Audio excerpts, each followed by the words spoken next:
The Dark Knight Rises is a great movie, but it is not perfect. So today, we want to take a look at the movie, bring up the script, look at the character arcs, do some analysis, and also do some fixing. How, as a writer, can you use certain tools to optimize for certain storylines or move beats around, examine the trade-offs of putting this before that, putting this character forward more, bringing some characters back a little bit more. These are the kind of things that we want to play around with under the umbrella idea of how can we fix the Dark Knight? Rises. I do this every time. Yes. Very important distinction, Michael Tucker. Yeah. The Dark Knight is perfect. Sorry, excuse me. Let's be clear. Okay, so we have The Dark Knight Rises. We have the whole film over here on Premiere that we can be scrubbing around looking at scenes. We also have our Miro board where we can be putting plot beats and sticky notes. We have a 3-act structure here. We have a very long breakdown of every scene in the movie. We might not use that, but this is going to be our workspace. We have our script ready for referencing.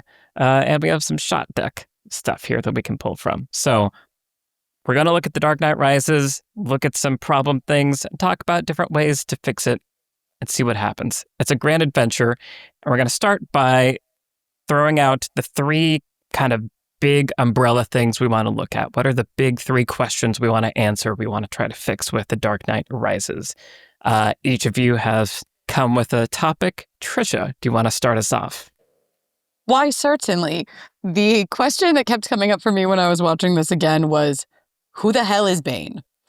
And I have struggled with this. I feel like the movie does not do a lot of work to convince me that Bane is the right villain for this movie.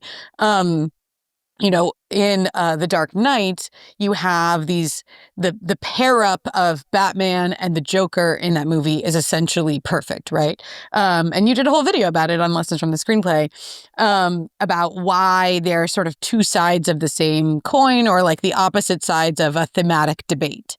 And in this movie, not only are they not really opposite sides of any particular thematic debate, there's also just a lack of connective narrative tissue where I'm just like, why does Bane care about Gotham or Bruce Wayne at all? There's just some like basic sort of character development stuff that the movie doesn't really seem to care to do. And I think that stuff is easier to address, and I have some ideas about how to fix some of that. Like, what does Bane want? Why would he care? Have you ever been to Gotham, Bane? Like, do you know anybody? Why do you care about this?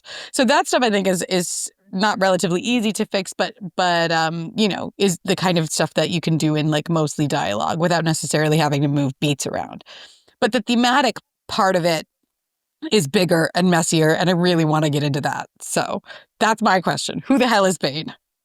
And also in Batman Begins, we have, these themes around kind of justice versus revenge and fear, and who are our villains in that movie, like the Scarecrow, like the fear guy, and then Ra's al Ghul, who is sort of taking revenge against Gotham, I believe, and sort of mass murder, where Bruce doesn't want to kill a single person, right? So I agree with you that like this movie doesn't feel like the villain's plan has really direct connection to who Bruce Wayne is, and the movie is thematically muddy in a way that the first 2 don't feel like they are. Big. Yeah, and there are some really interesting, compelling themes in here, but there are some organizational problems, and so I think we'll dive into that for sure. So, all right, great. Who the hell is Bane? Alex, what's your topic? Kind of building off of that initial topic, what the hell is Bane's plan, or why the hell is Bane's plan? Maybe it's a very convoluted, kind of global in scale, or like national in scale plan where we are cutting away to some kind of Pentagon war room. It's a plan that involves very complex machinations of getting explosives into cement onto bridges and infrastructure for a long time to then blow that all up to create an island city. You're going to work out deals with the government to get supplies on, but no people out. You're going to have all the cops in the sewer, but kept alive with food down to the sewer. You're going to... Anyway, I could go on. It's a really complex situation to set up, seemingly only to create a torture scenario for Bruce Wayne while he sits in a prison on the far side of the world watching a television set. And all of it is maybe a metaphor for the type of prison it is, where you can see light at the top. So he's going to make sure the people of Gotham have hope, like the prisoners have hope, by telling them there's a trigger man amongst them that controls the bomb that he's actually control. Anyway, I could go on and on. It's a very complex plan, and it ties in, I think, to what you're identifying, Tricia, which is, why does this guy care so much about torturing Bruce Wayne and about like creating this incredibly complex scenario? If the goal of the League of Shadows is to nuke Gotham, they could just nuke Gotham, as soon as they get the reactor. Much easier.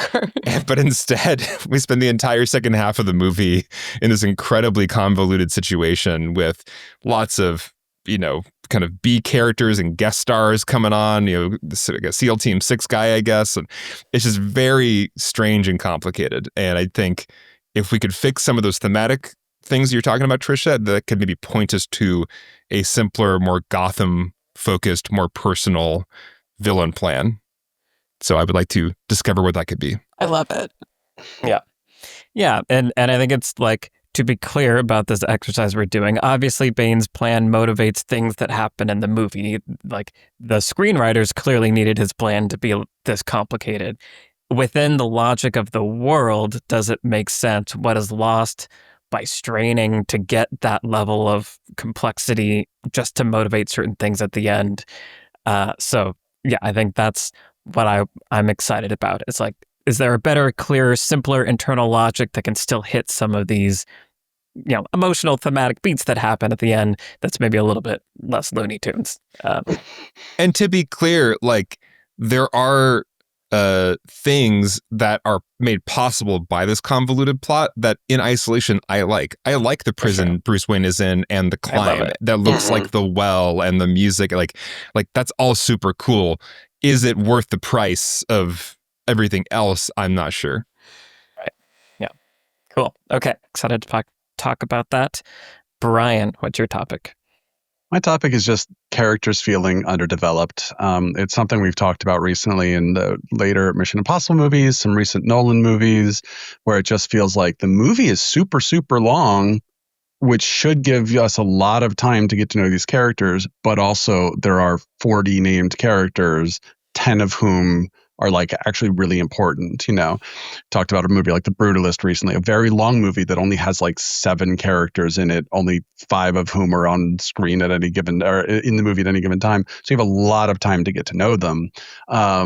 But we have movies like this that, especially like third movies in a trilogy that decide, rather than being like, hey, the first 2 set up plenty of characters, let's add a bunch more, and obviously in a superhero thing, you want to have your new villains, and, I understand all that. I don't think this movie is egregious with adding new characters. It feels like one too many major characters with John Blake and Bane and Miranda and Selena Kyle, plus several other just kind of day players who are there, like Matthew Modine's character and stuff, who are, they're not major characters, but they're still just adding to this pile. And at the cost of that, we have a Lucius Fox or a Jim Gordon who just kind of show up and do some stuff. Like, they have their little mini arcs and everything, but like, these are your big people in your movie. This is the end of your trilogy. Like, let's give them something real to do. Let's give them time to do it. I really like Alfred's arc in this movie. He feels like he's a complete character with a complete arc, and he leaves like 59 minutes into the movie and doesn't show up for the last 5 minutes. But it's like, he wants something. He, is trying to convince the protagonist to change. He makes a very drastic choice in the movie when in order to prove his point and because he can't get what he wants. And then at the end, it pays off. Like that is a complete arc, and he doesn't have that many scenes in this movie. Some of his dialogue feels forced, where he just suddenly starts monologuing. Like there's weird stuff in this movie. Like he's just like, by the way, let me tell you this story and whatever. And like, okay. But still, like that's what I want from these characters, is something that feels complete. Lucius in The Dark Knight, his sort of trust of Bruce, this technology that he's using, and then it pays off at the end. But in this movie, we have John Blake, who is in the movie a lot, and we know his backstory, but we don't really know what he wants at any given time. We don't, he doesn't have really that much of an arc. And at the end, he's the Dread Pirate Robin. They're just like, yep, you're the guy. Right. Like we're passing the cowl down to you. And it's like, but okay, but who is this person that we've just spent a lot of time with? Yeah. And then all of that said, mostly I want to talk about Selena Kyle and Miranda Tate. I think the movie does this switcheroo where Selena starts as an antagonist, Miranda starts as a love interest, and then they swap by the end of the movie. I think that's cool. I think that's interesting. It feels like too much in this movie, and I think the big problem is we don't have time to actually, for them to be the character that they are supposed to be in this movie. Catwoman, yes. I feel like it just barely kind of pulls off this complete kind of story with Selena from where they start and where they end up. Miranda, Talia, like we don't know anything about her till very late in the movie, in terms of we don't know that much about Miranda at all, but then we don't know anything about Talia until like 5 minutes from the end, and it just feels like it's not worth it. Like you said, Alex, it's like what's the cost? The idea is fine, but what's the cost of putting that in here? So yeah, I want to talk about underdeveloped characters, but basically almost entirely about Selena and Miranda. Yeah. I am very interested in this. As selfishly, I just wanted more Catwoman and Robin in this movie. Like, Same. Anne Hathaway Which I have is thoughts about, yeah. amazing. And I think it's interesting that those characters are doing work. Like, they are useful and moving Wayne's storyline, character arc along, and vice versa. He affects them. So, like, there's this movie, especially watching again, is very intricately designed, and the web that is woven is very clever, and there's a lot of really smart things happening. And I think it's worth saying here at the top also, this is a movie that's being asked to be a sequel to The Dark Knight. The Dark Knight. Yeah. One of the best movies ever made. Hey, go make a sequel. By the way, Heath Ledger's dead. Like, we can't have the Joker. So, like, there's just acknowledging that this movie had a big lift to do, and it swings for the fences, and I applaud it for doing that. But yes, I agree. Underdeveloped characters. Okay, so we have our big topics here. Underdeveloped characters. Why the hell is Bane's plan? And who the hell is Bane's plan? No, who the hell is Bane? Who the hell are the characters is what I'll change my There you go. topics, I yeah. like that. Perfect. Great. Yes. Okay, so let's start with who the hell is Bane? Trisha, take us away while I find some more cool character pictures. Okay. I have so many thoughts. I'm going to try to keep them ordered and proceeding smoothly. I want to start by talking, though, about Bruce, actually, for a second, and the themes of the movie.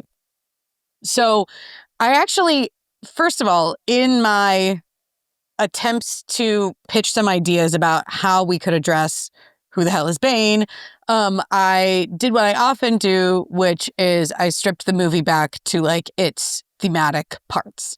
And I did do that with the earnest intention to keep as many of the pieces that are in the movie here as possible. Like, if this were me, would I have picked Bane at all? No, I would not have. Would I have put Talia in the movie? Not a chance.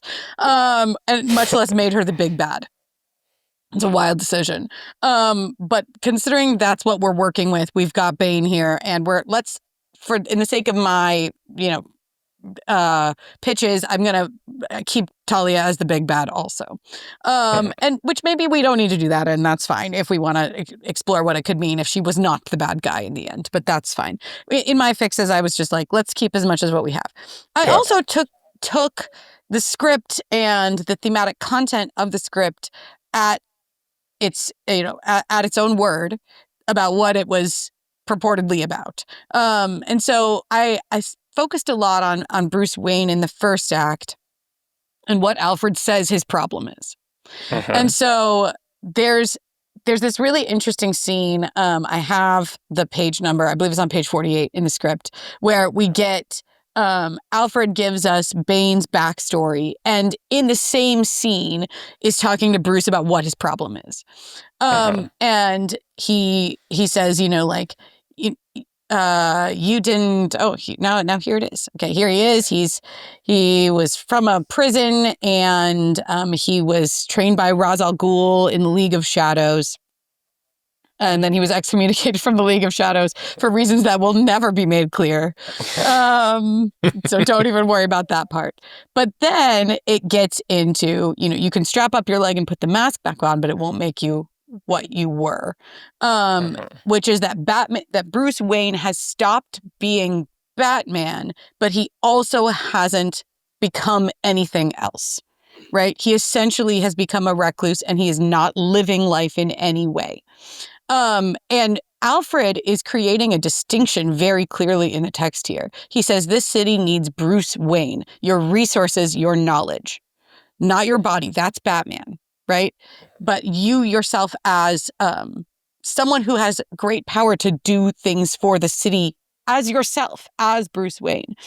It's interesting that then Bruce Wayne says, I tried helping as Bruce Wayne, Alfred, and I failed. To which I go, how? When? What exactly did you do? And we'll get into the backstory that we get the hint on the Energy Project and Miranda Tate and all of that stuff later. But I don't even know that line's in the final movie. Actually, I'm noticing quite a few lines that were cut from the movie. Yeah, it's interesting. But yeah, because maybe they just considered it too much to try to explain whatever this Energy Project thing was that quote unquote failed, which ends up becoming a nuclear bomb anyway. But I think it's really interesting what Alfred is saying here, right? Is like, there's Batman, and the way of Batman is self-sacrifice, essentially, and self-martyrdom, right? He says that very clearly. Your resources, your knowledge, not your body, not your life.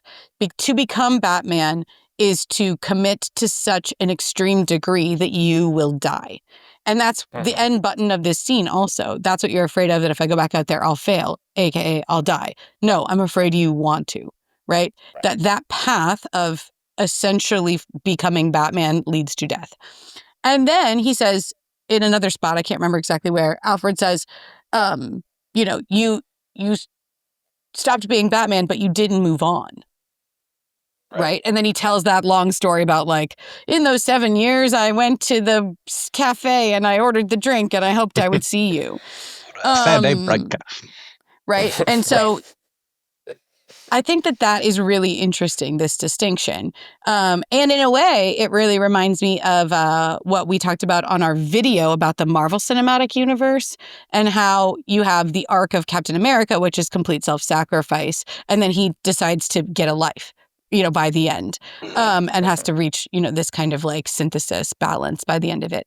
In a way, Bruce Wayne's arc really could be almost the same in this movie, where he could decide essentially that he does not want to follow this path of extreme self-sacrifice. He wants to get a life. And I have a thought about how that would interact with Bane as a villain in a second. But what were you going to say, Alex? I was going to say, just expanding on, so this is like the personal Bruce Wayne aspect of the theme. And I think it can tie in really well to the socioeconomic themes that are actually quite explicit in the first half of the movie. You're probably going to get to this, Trisha. But, thinking about, there's so many scenes early on that are signaling, hey, Wayne, your foundation stopped getting funding. And Blake can say, yeah, these kids are now aging out of this orphanage and are getting pulled into gang violence or whatnot. And so it's, you do have resources and a way to help this city that is not just with your body. It's what Alfred's saying, and you've kind of in your kind of emotional distress, losing Rachel. Reactor can be a bomb, I guess. So never mind on that project. In whatever emotional problem you're having, Bruce Wayne, by not showing up as your full self, there are people who you could be helping who are not being helped. And we're talking about this movie came out in kind of a post financial crash, income inequality moment, and that's really explicit with Catwoman. Catwoman is stealing from the rich.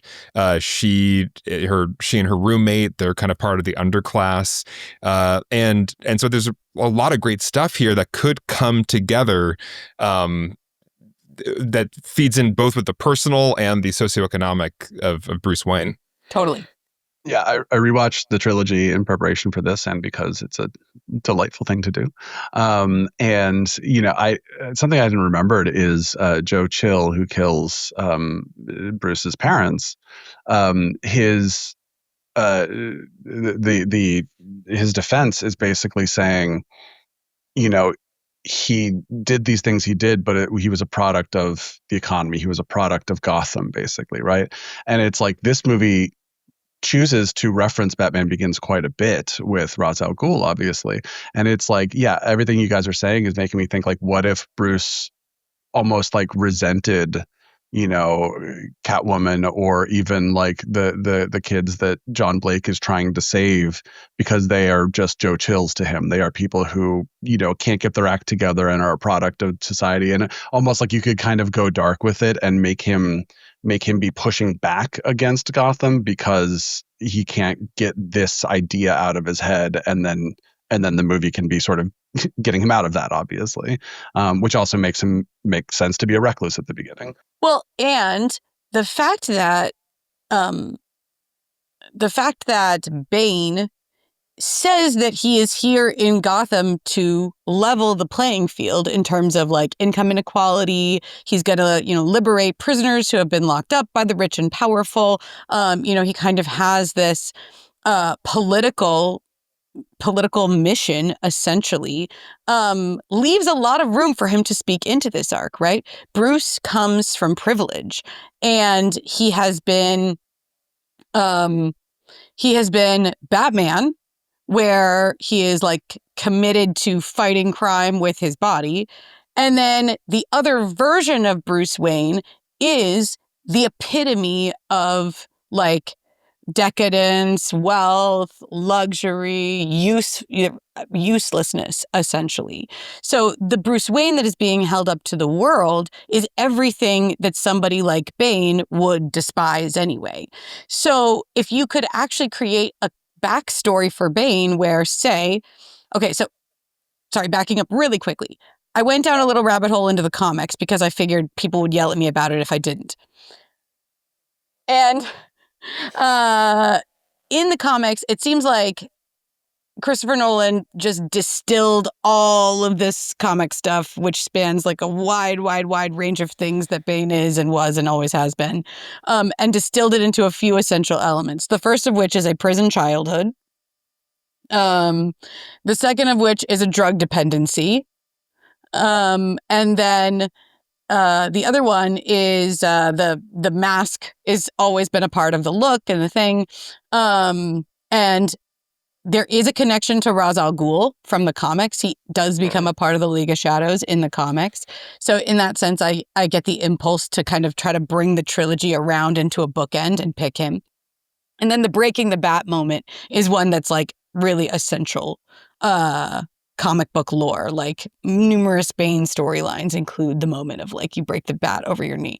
The bat's back. Anyway, so I get all of that. So he's kind of just basically made Bane this, but he still hasn't meaningfully connected him to Gotham or to Bruce. There are a number of different comic book storylines that do that, but one of the simplest ones is just that in the prison, Bane gets really fixated on Bruce Wayne, as, he sort of gets radicalized into, there might need to be brought down and toppled, revolutionary France kind of a way, like pull them all out of their houses, execute them, kind of thing. And Bruce Wayne is the poster boy for what is wrong in Gotham, and Gotham is the city in the world, right? And so I think it'd be really easy to just put that in the movie of like Bane got obsessed with Gotham and Bruce from a distance because he saw it as being like the pinnacle of everything that he hates from like a socioeconomic or like philosophical standpoint. Which What were fits you with gonna say, Ra's al Alex? Ghul in the first movie. Exactly right. Also really interesting because this movie, the thing it is able to kind of build off of from The Dark Knight, it doesn't have the Joker, which is so sad, but it can build off of Harvey Dent and Two-Face and the results of that story arc. And the whole thing, this movie begins with Gordon giving a speech about Harvey Dent, holding up as this white knight of the community. And we learned very quickly that his name was used to create this thing called the Dent Act, which I think is essentially, the equivalent of like a 3 strikes law or something where it's, if you commit a crime, we are going to give you the harshest possible punishment. We're going to lock you up. And that has, made the city safer with this really hard line criminal justice approach. So why not, if it's been 10 years, why not have Bane be a victim of this recent change in Gotham where he's from the underclass, he's a drug addict, all these things you're talking about, Trisha, and was thrown into the worst, darkest, prison in Gotham under the Dent Act. And here they are on Bruce Wayne's front lawn celebrating 10 years of the Dent Act.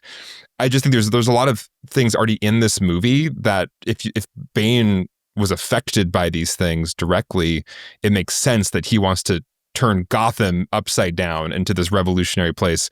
But he's like from Africa, or we see him at the beginning as this kind of mercenary, globetrotting mercenary, and the prison that he was trapped in also seems to be like in the Middle East somewhere. So he just seems so far from Gotham in his origins and in his suffering. His suffering happened elsewhere as well. So, but there's so many elements already just right there where he could have been. It could tie him to Bruce Wayne, tie him to Gotham very directly. Yeah. I do. One of my thoughts about a fix is that none of these characters feel like they existed before this movie starts. Obviously, they have backstories, but there is a sense Bruce is a recluse, which means he doesn't get to. He's meeting Miranda for the first time. He's meeting Selina for the first time. He's hearing about Bane for the first time. He's meeting John Blake for the first time. Well, as far as he remembers. But also these characters don't feel like they've been like existing in this world. Like you said, like the Dent Act stuff feels like, ooh, this world's been going on for 8 years and I'm kind of playing catch up.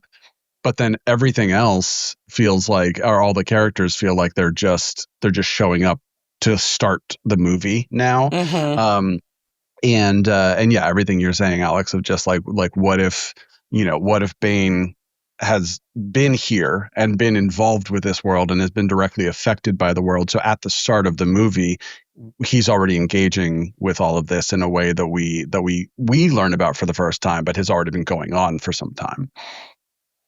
Same with Selina, same with, some of the other characters. I understand the impulse to move the prison into Gotham because that was my initial thought as well. I do think you lose a little bit of the mysteriousness of like Bane's, coming from like, essentially a third world country and having a bone to pick with the US and the most powerful city in the US as he sees it. I think that's less, the location of the prison is less important to me than like what it is that Bane wants.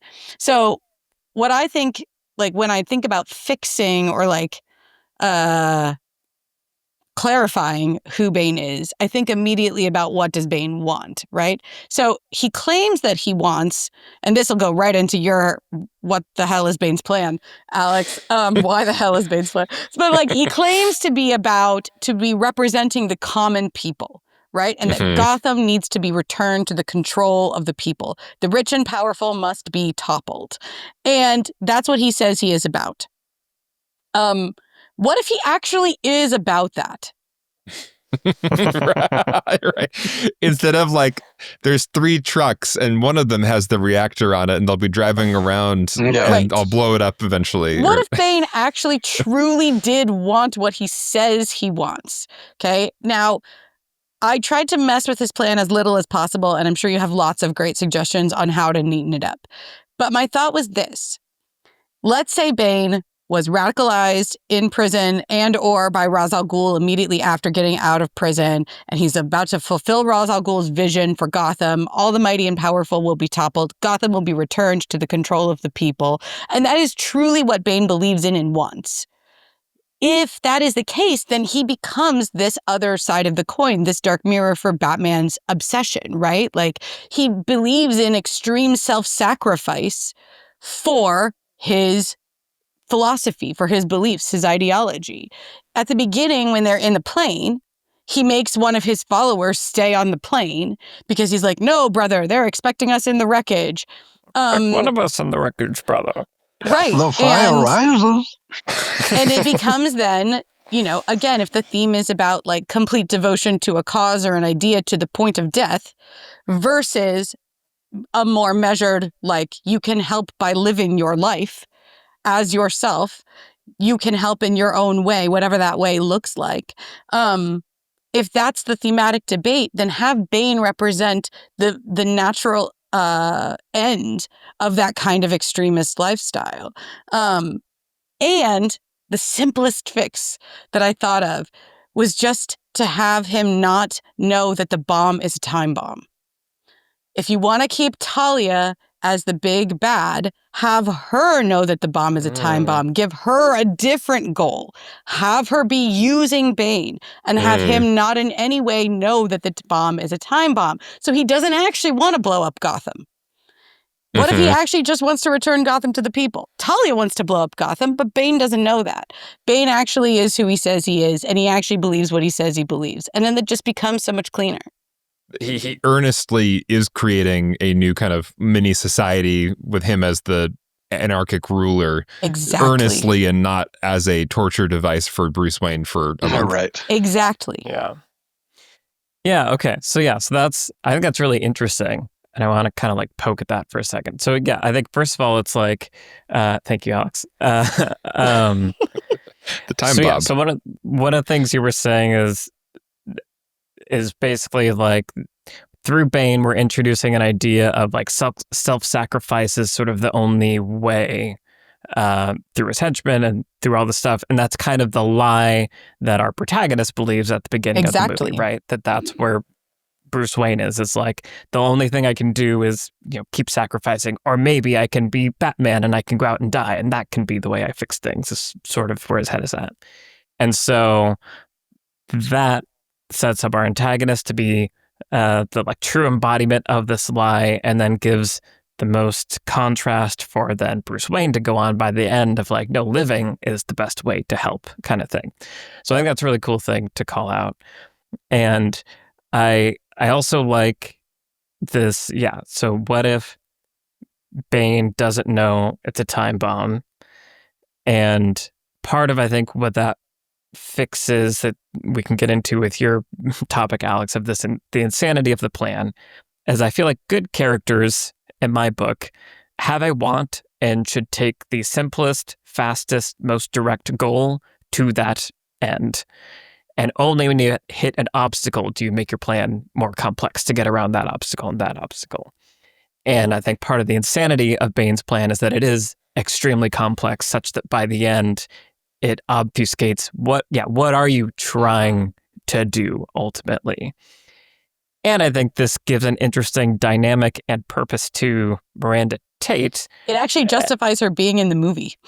Right. Her existence, which I do struggle with watching this movie, is like, what really is her role? It feels a little bit like a repetition of Bane's role in some ways. And so this lets them be allies, but be distinct and want different things and represent different things. So I think that's really interesting. And I'll save some of this for my topic, but with Catwoman, I was thinking a lot about what if she was working with Bane directly for like the first half of the movie, because either Bane has something on her and that's why she needs the clean slate or something, or as we're talking about, they're both victims of the 1% essentially, and she feels like their goals are aligned because she doesn't fully understand maybe his plan or whatever, and she's like, yeah, I kind of like this guy, I agree with him. And then by the middle, now Bruce is gone, she changes, she's a good guy. Now she teams up with John Blake, with Robin, for the second half of the movie, because now her goals, because she's kind of just nebulous throughout this movie. She just sort of shows up when she shows up. So I like the idea of, if you're going to do this switcheroo, have her being actually like directly in league with Bane for the first half, and then directly in league with like John and Alfred in the second half until Batman shows up, and then they can team up, Uh-huh. Yeah, and that is possible if Bane is earnest. If Bane is earnest and is a victim of the same kind of lack of privilege that Selina is, then yeah, they could even have a more fun relationship. I mean, they could have a real Batman villain sidekick vibe going. That's part of the wrong word, but it's like it's fun to watch like two Batman kind of sub-villains like work together, or kind of like be in cahoots and kind of enjoy each other's villainy. So I think that could be possible with a more charismatic and not as weird Bane, but also a Bane that is genuinely earnest. And when Selina talks about him in this movie, it's always like, you should be as scared of him as I am. Like, he'll kill you, he's gonna kill me. Like, she's kind of always just scared of him, and seems to be doing things that he wants her to do out of fear, but not so much out of like, you're kind of an ally in this Robin Hood war against the upper class. But it could be a lot more fun if they were seeing each other as kind of Robin Hood allies, until she realizes how radical he is and how extreme he is, and how he's actually going to hurt everybody, including the underclass in this city, with his radical revolution. Well, and she says almost as much to Bruce in the masquerade scene where they're dancing, where she's like, how did you think you were going to live so large for so long and leave so little for the rest of us? That's literally what Bane would say in the same situation. So this was part of my fix also. I was like, we just need to make Selina believe, in the rhetoric of Bane at the beginning, to an extent. But then also, I think you have a real opportunity to take that character to a more interesting place by the end, which I want to get into later. But yeah, if you just have Miranda have a totally different goal than Bane, then Bane has more or less achieved his goal by Act 3, and that leaves time for us to realize Miranda is the big bad, and actually she's going to blow up Gotham no matter what.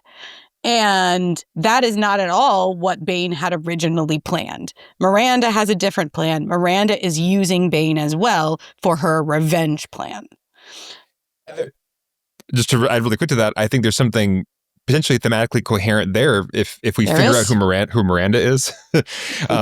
Because if she is just a different source of power, she also has financial power, obviously. Like, I don't know how she got it exactly. Maybe just League of Shadows has lots of money at its disposal, but she's putting on fundraisers with the big spread, and she's in the same class as Bruce Wayne when this movie begins. It's interesting to think about, there's a earnest revolutionary being manipulated by another part of the upper class, essentially. Exactly. There's a really interesting thematic thing there where it's like this revolution is tainted from the beginning because just another power player is actually the source of the income or the funding of this revolution. Yes. So here's the final couple of things in my big pitch, which is you have to reveal that Miranda is in on it, part of the villain, maybe the main antagonist, before you get to the last 10 minutes of the movie. And I think it should come at the crisis. I think we should realize that Batman, he can be in prison when he realizes this, and we can finesse how we would do it. But he has to realize that Miranda is the person who put him there, and that he is responsible for her gaining power in Gotham, that he has somehow done this, because that's what makes a really great crisis great, is that it's the hero realizes that his misguided ways have resulted in the darkest place ever. And so he is the only one who can fix it. Now, he can figure this out by the prison doctor telling him or by seeing her on TV, or I have some other ideas too. But like, he realizes that in the crisis, that gives him the motivation to actually get out of there. Like, I messed this up. I have to be the one to fix it. Because right now there's all this stuff about fear and hope and death, and I don't care about any of that. Like, it actually has to be like, no, I'm the reason that Gotham is in the hands of this megalomaniac, and it is my job to fix it. Let's go fix it. Yeah. And then Act 3 becomes about defeating Miranda. And to your point, Alex, Miranda can betray Bane as well. She has to also betray Bane. So if you still want a jaw-drop reveal in the final 10 minutes of your movie, Chris, you still can have that if she betrays Bane. Right? Like, and you could, I think it could be really fascinating to think about how that finale could play out if Bane realizes that he's been played by yet another rich, powerful person, and the purity of his revolution is not what he thought it was. And then he ends up being killed by Miranda, more or less, in the climax.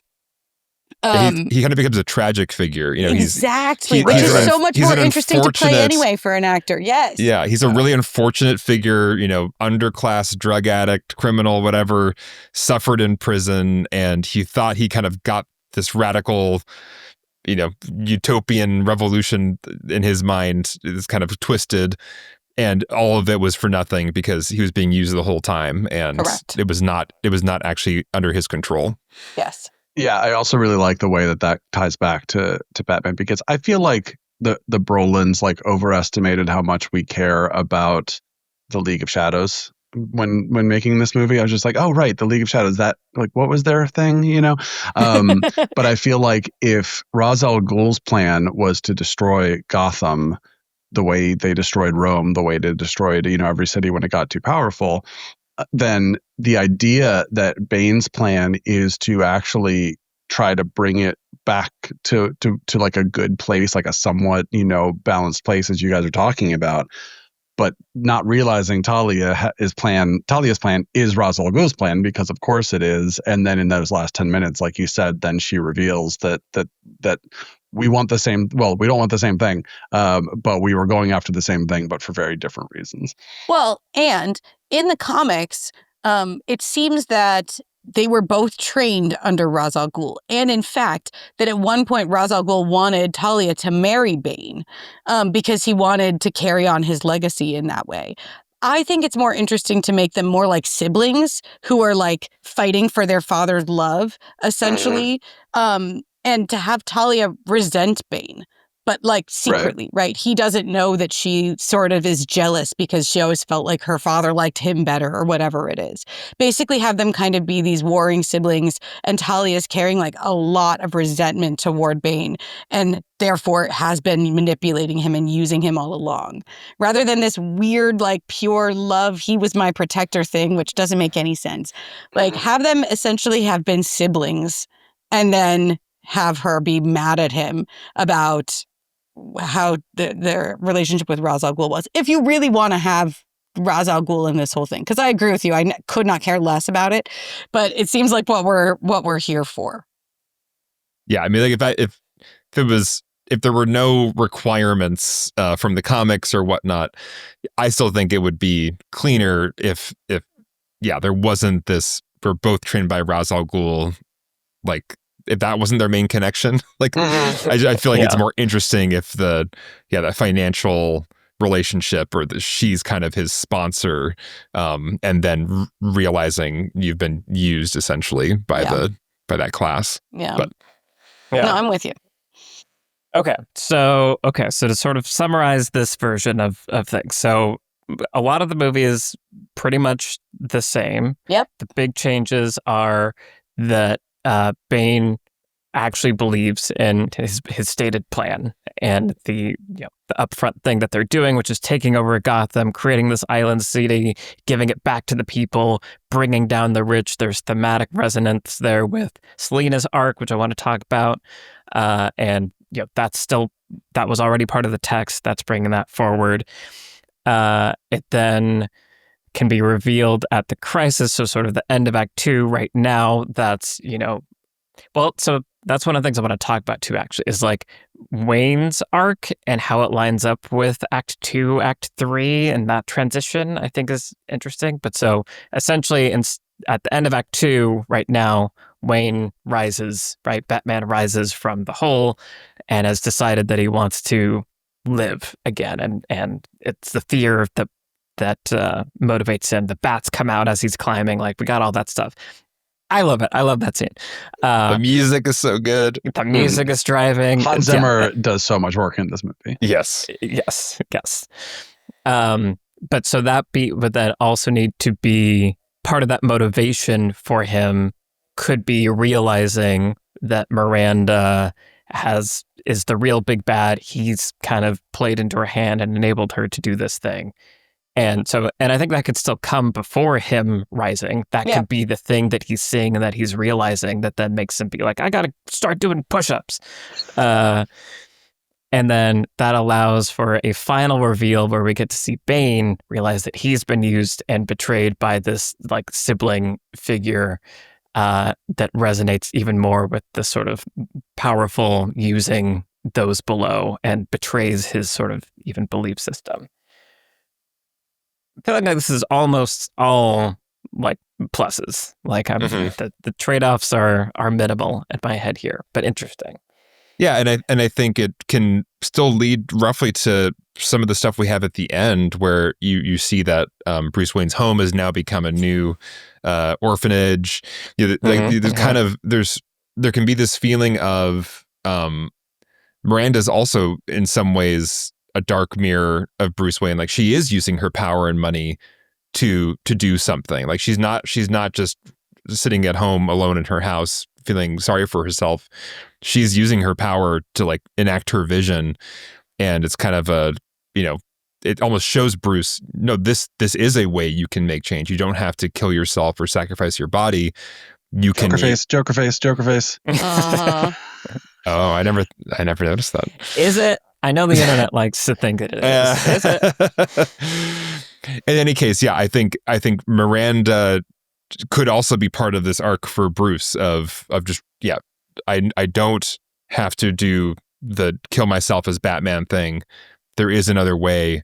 I can be the good version of Miranda, where I give away all my wealth essentially and go off to Italy with Catwoman. Well, and make society better as a kind of old-fashioned rich person who built things and did nice things. I have even a more radical suggestion than that, if we're really getting into Bruce's arc, because part of the reason I think this movie feels so thematically muddy is because it does not offer a compelling vision for what that third version of Bruce could look like. Right. It does not actually dive into, like, yeah, it's really close with the home for boys at the end, but Bruce isn't there. He's just in Italy somewhere with Catwoman. Right. Like, he's not like a baseball coach or something, like a right. T-ball. And I'm not saying it necessarily has to be that, right? Like, because I guess you want to still keep him like be cool and sexy, whatever. Like, but I think that if you use Selena Kyle's arc, maybe she has a vision for what that person of Bruce, like that version of Bruce could be.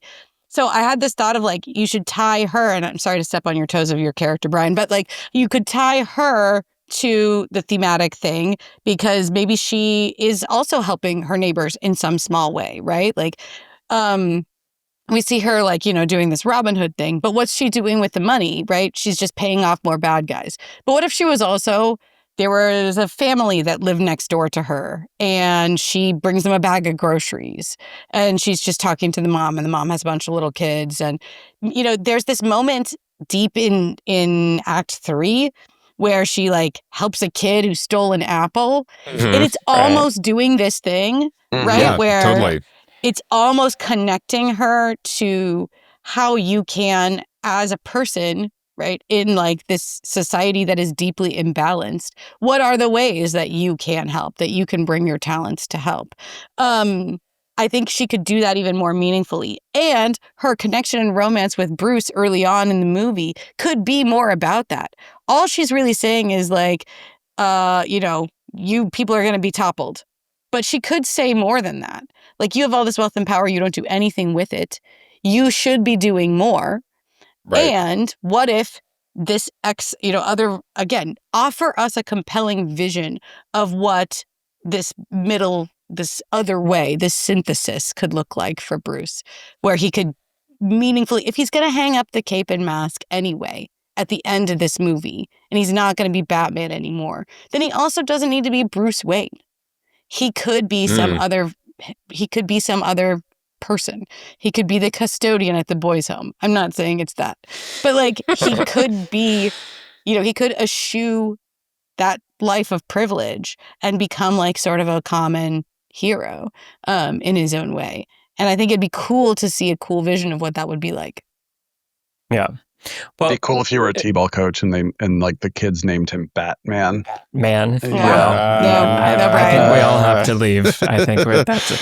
I do think real quick, and I'll get into this when I get into my stuff, but like a lot of the things that we're identifying here, and we've identified with other movies too as an issue, is someone will say a thing, but we don't actually know what that means or what that looks like, right? Yeah. Someone will say, I have this problem, but we don't actually see them experiencing that problem.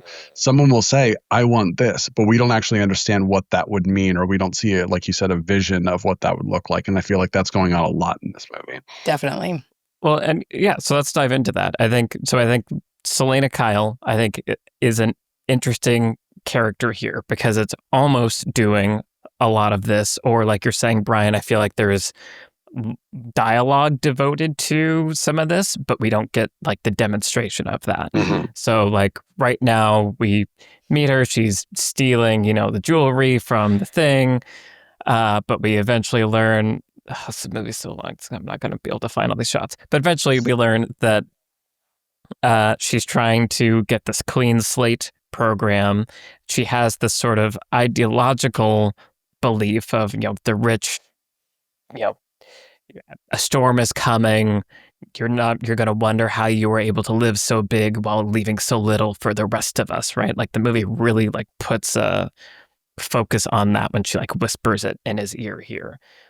And again, we sort of see her doing Robin Hood stuff, I guess, by helping Juno Temple like steal from people. We don't really get to see her living up to even her aspiration as we're talking about here. I feel like the big turn, again, currently in this movie is at the midpoint when she sort of sells out Batman to Bane for her own selfish reasons, and then realizes that Batman is Bruce Wayne. And there's sort of reaction shots in here where she kind of feels guilty, I guess, and is questioning this decision. And then the movie does a whole bunch of stuff, and we occasionally check in with her kind of looking morose and kind of feeling guilty about all the stuff that's happening, but it's a little bit unclear, specifically what she's feeling until pretty late in the movie, as you called out, Trisha. We have this, she helps a kid and gives him an apple. There's a scene after the montage where we fast forward months where like her friend is like, we're raiding all the rich people's houses. It was a storm. Isn't this what you wanted? And her face is like, maybe not. And then finally, yeah. Just a quick aside, I also just feel like this movie bites off more than it can chew with the scale of everything. Oh, yeah. So it's like, what is the actual state of like the average person in Gotham right now? Because we just don't really get much access to that. And all the streets are empty, and we just see these like government buildings with Bane's people. But like, what actually is the new normal here? What actually happened to the rich people? And like, yeah, it's just so big, and it's such a complex like socioeconomic like change to the city that it's almost impossible to show us. Yeah. But it's also like kind of critical that we understand it. So we like what is this world that we're living in here when they're like in this family's house and just popping champagne, like. Right. It's almost like a zombie or like a post-apocalyptic movie where they're just like going through people's old stuff, and she feels bad, I guess, that a family lived here, and she's like, this was someone's house, and she's like, but now it's everybody's house. Yeah, it's a very strange reality that we kind of live in for a big chunk of this movie. It is very strange. But then eventually like Batman comes back, and so Selena gets this opportunity to help sort of in like, almost like a Han Solo-y sort of way of like, I'm going to help you, but then I'm getting out of here. I got my money. As soon as I blow that hole, I'm out of here. But then she comes back and has a really great funny one-liner about, the no killing thing. I don't feel as strongly about it you. So like she has an arc and there are some thematic things plugged into it, but I think it could be stronger. And so I'm curious to dive into that a little bit. And Brian, I'll hand it off to you to sort of talk about some of that. Your thoughts. Yeah, I was thinking, because I was like, I like, as you were kind of pointing out, I like her overall arc, the idea of like the kind of switcheroo, but I'm still going to leave at the end. No, I'm going to come back and, whatever. But the clean slate is such a nothing MacGuffin burger, it's just like, and poor Ben Mendelsohn has to at McDonald's. Sorry. Yeah. Where is it? Who knows? You'll find it. Like poor Ben Mendelsohn has to deliver this like, oh, the clean slate? Do you mean the thing where you press a button and it wipes your criminal record? Oh, you mean that thing? And they try to write it like it's him kind of being smarmy and stuff, but it's still just like, yeah, the reason you have to write all this exposition right now is because we've never heard of this thing that you're just coming up with right now. So 2 ideas around the clean slate, one of which is if you're going to do it, like we were just talking about, let's make it tangible. Let me actually see in what way is Selena like suffering in her life, and in what way will the clean slate actually allow her to not be suffering anymore, right? And we don't see either of those things, and I had this other idea. So Selena in a vacuum, which obviously thematically can tie into she's part of this, she's part of this kind of common folk in Gotham, right? Where she is like, there's no money available for these people, and yet Bruce Wayne has all the money, and that's why she's kind of after him. There's her in a vacuum, which can thematically tie to stuff, but where she just wants this thing, and we really see why she wants it. We really see why she can get away with it. And then, as we've been talking about, we've been kind of flirting with, like, there's the idea of her actually tied into this character web where she is working directly with Bane, because she thinks their goals align about how they feel, that this wealth imbalance in Gotham is so terrible, and she's trying to do that. Also, as I briefly mentioned earlier, this other idea that Bane has something on her and is forcing her to do things because he has something, and she needs the clean slate because that'll actually allow her to escape. Something where she is either working directly with Bane, or Bane is the reason why she needs the clean slate to escape whatever power he has over her. That's not as interesting thematically as I think everything else we're talking about. But I was just like, if you're gonna do a clean slate, let's actually see it in play and see what it means, and not have to just be like, hey, here's this thing, it wipes your criminal record, neat. But I don't even need the clean slate at all if we do the stuff we're talking about of Bane. She just aligns her goals with Bane until she doesn't. Then we don't need the clean slate. We just, because she already has the thing that she wants. She already has her objective, and her objective's actually tied thematically to the rest of the story. Yep. Also, there's a really interesting thing she says in that dance rich party scene where she talks about the storm is coming. She says everything is surveilled, all our data is quantified, and we're tracked everywhere. And so, like you're saying, Michael, maybe we can see that. We can see how she has to cover her tracks. She has to wear sunglasses and hats and disguises to go out because she's wanted for all these crimes. But if she gets caught, maybe because of the Dent Act, and they actually kind of nod to the Dent Act when she does get caught and say it allows her to be in a high security prison with a bunch of men. Anyway, basically, if she's like afraid of that outcome. Like the society both has made it very high like income inequality, and also high punishment for failure. If you are turning to crime out of desperation, you will be punished severely, and you're tracked and you're quantified, whatever. Anyway, there's lots of ways to lean into this where it's like she's really suffering under the current system of Gotham, right. Which to the Gordons and the people at that party in the beginning is like, we succeeded, like Gotham's cleaned up, everything, all the people who have money and don't have a criminal record are doing great. Everybody else is really suffering, and that's this bubbling thing, and she's a part of that. Yeah. It'd be easy to give her, and I'm not saying this is the right way to do it, but to your point, Alex, to give her like a backstory where she was pulling a job with somebody when, she was younger, and they both, her friend got picked up, and because of the Dent Act, her friend got put away and then was killed in prison, right, or something. And it's just like, that is what will happen to Selena for sure. She is convinced, right, unless she can get this clean slate thing again. Just material, like, make it like part of the text of the character, make it a part of the story. Or like I was saying, if the poverty that she's living in, it's not just the crime, it's also just the daily suffering of poverty. If that is really oppressive, like not just to her, but to people she cares about, then we should also see that too, right? That was kind of my idea in like, there got to be like kids in this neighborhood. It's interesting. They do almost the same thing with the Robin character, right, Blake? Where he's from a boys' home. He's an orphan. He comes from poverty and from the streets. And there's a kid that gets washed out of the tunnel at the beginning because he turned to a life of crime. He was working for Bane because he had no other options. He aged out of the system. So like, they're doing it in this case. But then Blake isn't the person who aligns with Bane. Like, ideologically, he has the backstory that would make him line up with Bane. But for some reason, he used that to become a cop. So I actually also, to your point, whoever said it at the beginning, there could be a really interesting thematic conversation between Selena and Blake about this exact thing, because they come from the same place and they've chosen different paths. If you could team them up in the second half of the movie, you get a really interesting thematic debate from that.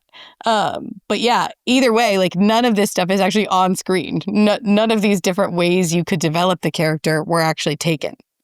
Right.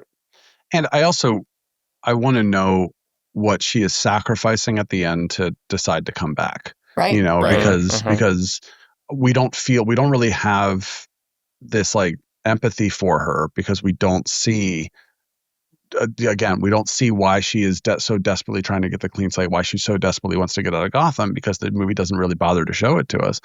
Which means at the end, when she comes back, it's fun. It's a fun moment, but we don't understand what she is giving up. I want to see her be like, this thing I've been trying to get for 2 hours and 20 minutes, I finally got. See you later. I'm sorry. It was fun to flirt with you, Bruce, but like, I'm out of here. And then decided to come back, and like, that is her saying, I might die. Like, I might die as a direct result of me coming back, and all the things that I've been trying to avoid, they may happen to me. But now, in the way that I didn't care at all about Gotham, because I felt like I was a sort of victim of Gotham at the beginning. Now, by the end of the movie, I feel like it is worth saving, and I've been convinced, and that's why I'm going to turn around and show up and whatever, and kill Bane, who at the beginning of the movie, in my version, that she, or our version, depending if we all agree on things, like, I was teamed up with because I thought we had the same goals. Now at the end, our goals are so clearly misaligned. And as Trish was saying, if she's kind of paired with Blake for the second half, yeah, what he shows her is like, despite the crappy origins that I have in this city, like, I want to make it better. I'm taking the pain of my childhood and I'm funneling that towards trying to make it better, as opposed to just kind of, trying to leave, really. Trying to leave, Take trying to get out. Grab what I can and leave. Yeah. Exactly. Yeah. Yeah. Yeah. This is all very interesting, because I think, like we're saying, there is a midpoint turn for her, sort of, where, like we're saying, after she accidentally betrays Bruce Wayne and it's like, oh, I feel kind of bad. But like, nothing materializes from that. And I do think that would be an interesting moment to create, Batman's out of the picture, but we have Robin and Catwoman on the board. Can we bring them in that scene in the airport where he catches her? I was like, this is the most interesting thing. Like, they could just team up right here. And then also, for some reason, I love these two actors playing these characters. Like, and then he lets her go, I guess, because of the whole Bane takes over the city thing. Or no, I guess she goes to prison. She gets arrested. Yeah, it's all. I mean, this movie has a lot going on. It is very hard to track all these things. If only there was some way to streamline it, Alex. So I was real quick. Go ahead, Alex. Oh no, I was just gonna say this is just making me think. It is really fun how there's kind of the Robin reveal at the very end. But what if by this point in the movie, Batman has gotten a little farther in his arc of like kind of pegging this guy as like a possible successor, and I don't know, what if there's a bag left for him around the midpoint where he finds the Batcave, and now him and Selina are like becoming these kind of sub superheroes before Bruce Wayne can come back. Yeah, so that ties. Go ahead. There's a moment I think where right before all the cops run underground for some reason, every cop in the city, Gordon basically tells Blake like, he essentially is just saying like, it's up to you, do whatever you need to do to like save Gotham, essentially. Become like a solo agent, like Batman, kind of doing it on your own.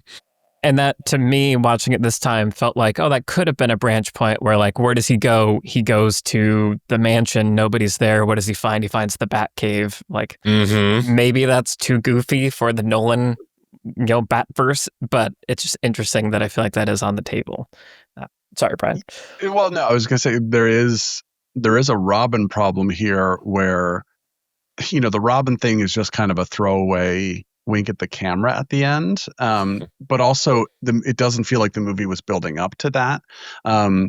Partially because these movies operate on this meta thing of like, you understand who the Joker is, so we're going to tease him at the end of Batman Begins. Like, you understand what Batman's going to be by the middle of Batman Begins, so we're going to show you this piece of armor and this thing and this thing. So it's all going to kind of come together. And I think part of the problem is John Blake isn't based on one Robin. Right. He's kind of Tim Drake. He's kind of maybe like, I think they're like trying to take like the original 3 Robins and like make like an amalgam of all of them. But then that means you don't get to do the sort of cheeky prequel stuff where you're like, and then he did this and he mentioned his parents were in the circus, which I don't want from this character, but like whatever, like choose a Robin and like do that Robin.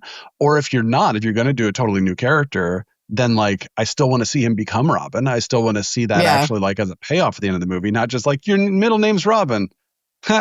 Or your first name or whatever. Like, like I want to actually see that. So like we said, if we could see that earlier in the movie and not just, hey, I'm a cop. Hey, like, hey, I'm a hothead, like, and then at the end, you're Robin, I guess.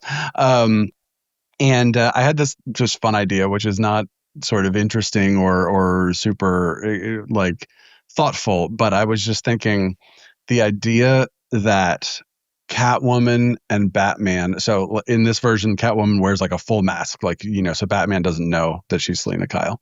So you have the Selina Kyle relationship with Bruce where she's like, I don't like you and you're 1% and da-da-da, but also like maybe we're kind of flirty and whatever, and maybe something's happening here. Meanwhile, Catwoman is working for Bane for some of the reasons we talked about, and Catwoman is like awful to Batman. Like, she is a villain, like she is kicking his ass, and like they're having all of these issues, da-da-da.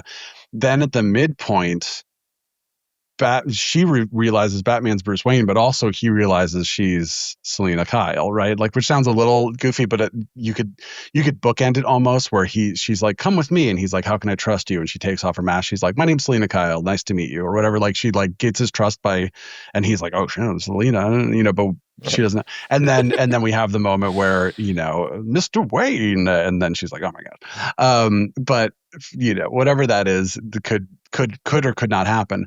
But then back to the point we're talking about, Bruce goes to the pit.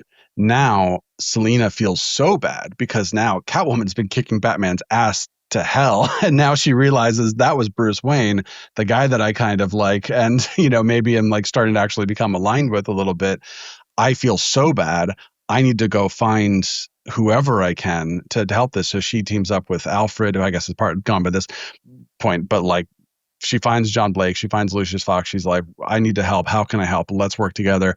They form this little team, right? And like you said, now we have Batwoman and Cat Robin. we have Catwoman and Robin running around doing good in Gotham together. Then Bruce shows back up And he's like, hold on, you, the one who ratted me out, the one who's been kicking my ass for the whole movie? No way. And then now she has to, like, they have this conflict and she has to kind of prove herself to him at the end. And then maybe she still does leave and like kind of disappoints him, but then she comes, I don't know. Yeah, I don't know if you can get away with the her leaving thing if she's trying to prove herself to him. But you could have this really interesting second half of the movie where the two of them team up and then Bruce doesn't trust her and they have this like conflict leading up to the end of the movie where then she has to kind of prove herself by showing up when the chips are down, and she could just leave, but she instead shows up to essentially sacrifice her freedom by helping Bruce at the end. There's something fun and interesting there. And it gives you superheroes in the part of the movie where there's no superheroes for like a long time. I mean, right. yes. And you have a trio kind of in the end, which is fun. You have a trio of Batman, Robin, and Catwoman actually like all working together, as opposed to like Robin's over here with the school bus being like, you're killing us over here. Yeah, well, and I think you touched on this, Brian, of like the Robin problem of all of it. And to me, it almost feels like this movie's like afraid or ashamed that it has a Robin in it. And I get it. Robin is a hard character to sell in Christopher Nolan's gritty Batman. Very goofy. But I feel like it's also not doing itself any favors, because it does feel like the first half of the movie is building toward a Robin arc. Like Blake does have an arc. It's just like it's really slow and it's really stretched out. So he goes and like talks to Bruce Wayne. You know, in the actual movie, he's sort of the one that's like, I know you're Batman. You should like come out and be Batman. Also, he's known that like a long time. For a very long like time. Many years, 10 years, whatever. Because long of the been. way he looks. Yep, because of his face, his facial expressions. Yeah, it's fine. JJL tries really hard. It's a hard monologue. I buy it enough to like let the movie keep going. Yeah. And then there are scenes where, you know, Blake sort of happens to be outside when Batman needs a ride or Bruce Wayne needs a ride, and that affords Bruce Wayne to give him like hero advice of like, you gotta wear a mask for this thing. So there are I'm sorry. People show up from around the corner like 25 times in this movie. It's so often. The coincidences. And it's like Miranda Tate. It's like someone who like can't, the most wild one is when Gordon goes to like chew out, what's his name, Foley or something? Matthew Modine. And Miranda, right. Miranda just like walks up. So he like, Matthew Modine disappoints him. He closes the door and Miranda Tate just walks up.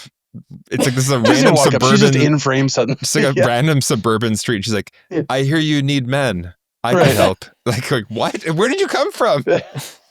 Screen left. It does feel like Gotham, the size of Gotham changes constantly. As does the city in which it takes place.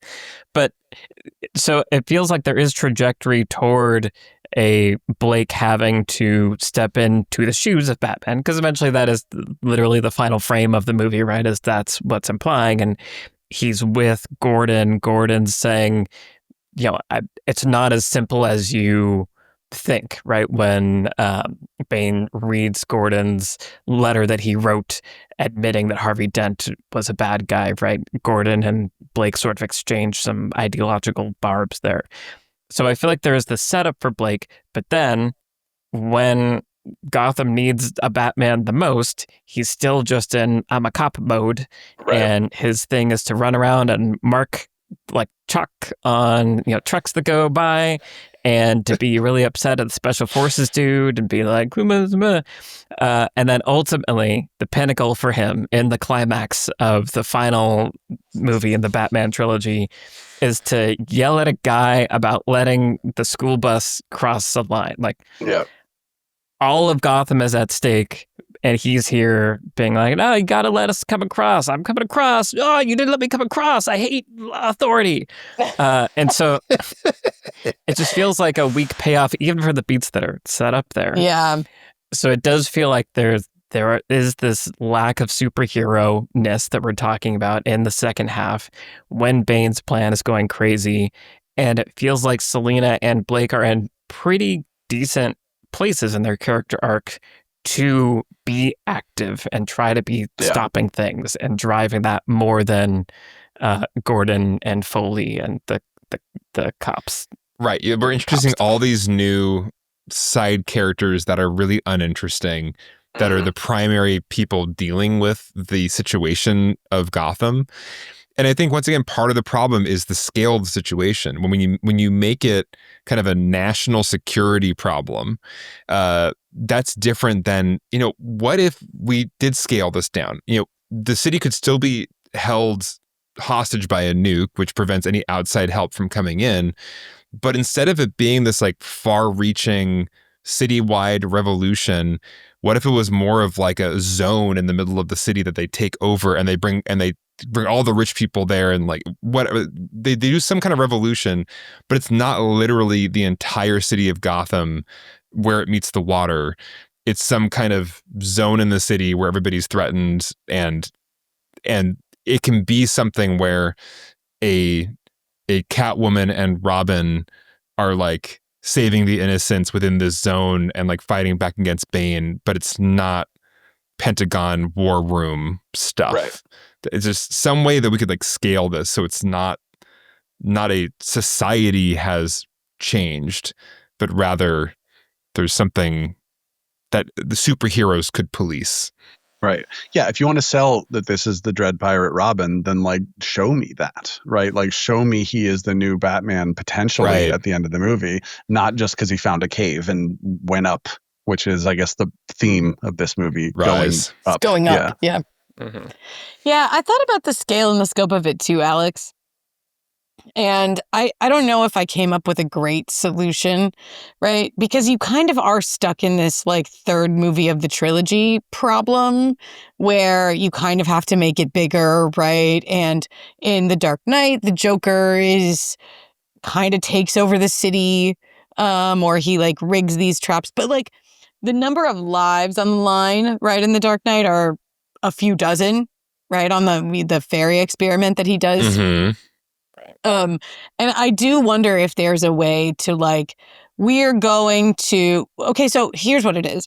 You have another party, right? Where there's all the rich and powerful people in Gotham and they're all at one party, and that's what we hold hostage. And like, we just keep them here on a grand estate, and the estate, sure, it's Wayne Manor estate, whatever. And there's a fence around it and a wall around it, and we have enough guards to police it, and we have all of the wealthy 1% people in here that were at this party that we took over. And you could do something like that. I think it would be tricky.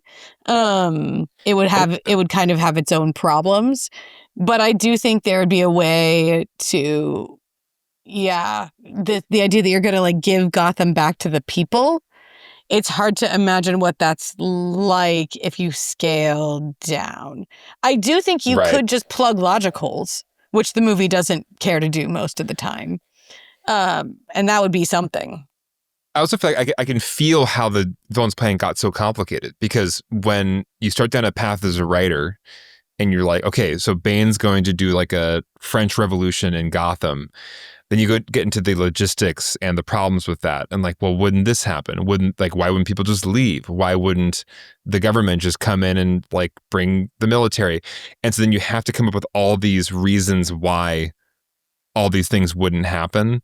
And I think that's where the things get so convoluted. And so it is a hard problem to solve. I don't have the solution myself either of how do you do this citywide revolution and not have it become this just overly complicated mess.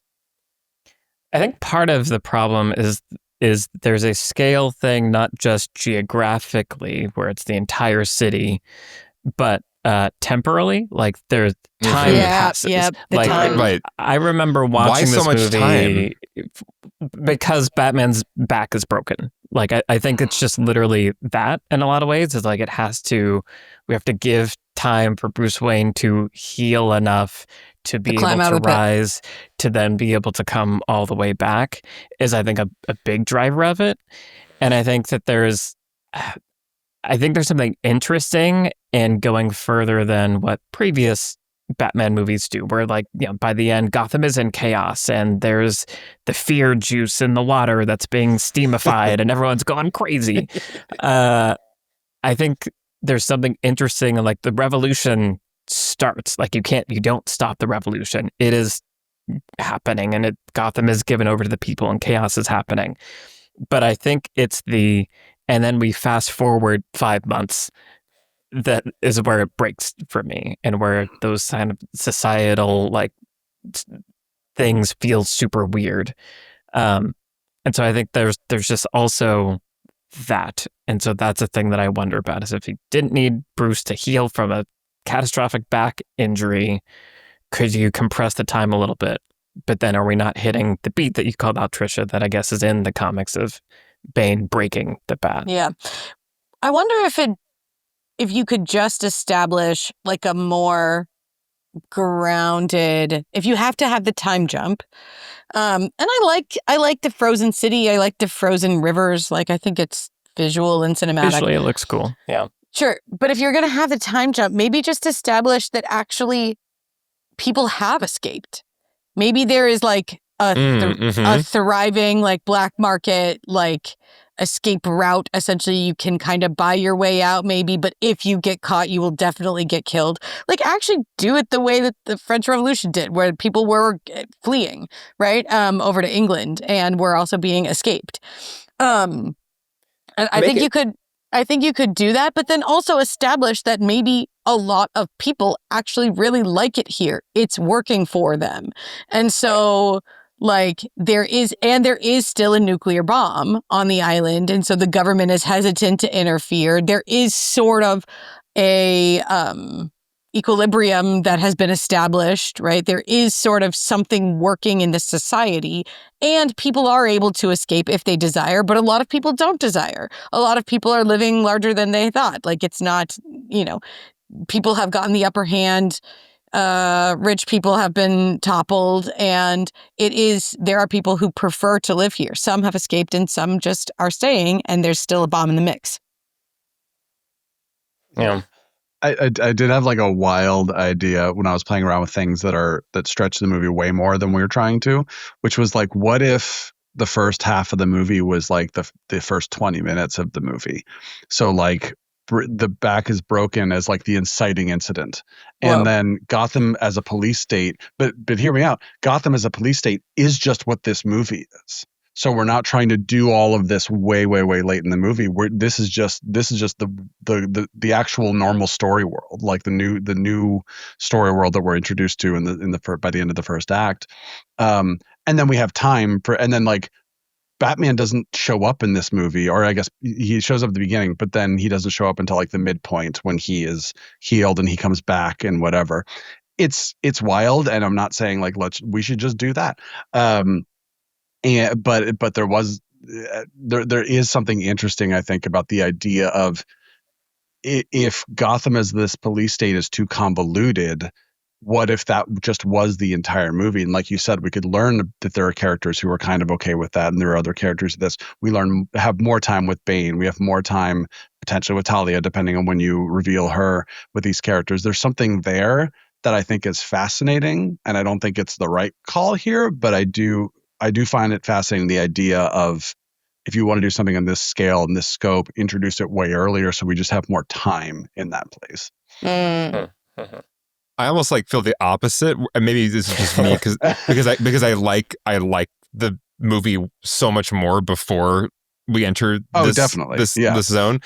Like, but I wonder, like Michael was kind of, I think, getting at this, but it's like, if the time could be compressed, so it's just like the revolution is starting and the city is falling into total anarchy, like over this course of like a couple weeks. And that's the time period of this movie after the back is broken, so it's not, we have enough time to settle into like a new equilibrium, but it's like, Catwoman is seeing, oh, here's the reality of what it looks like to just tear down everything.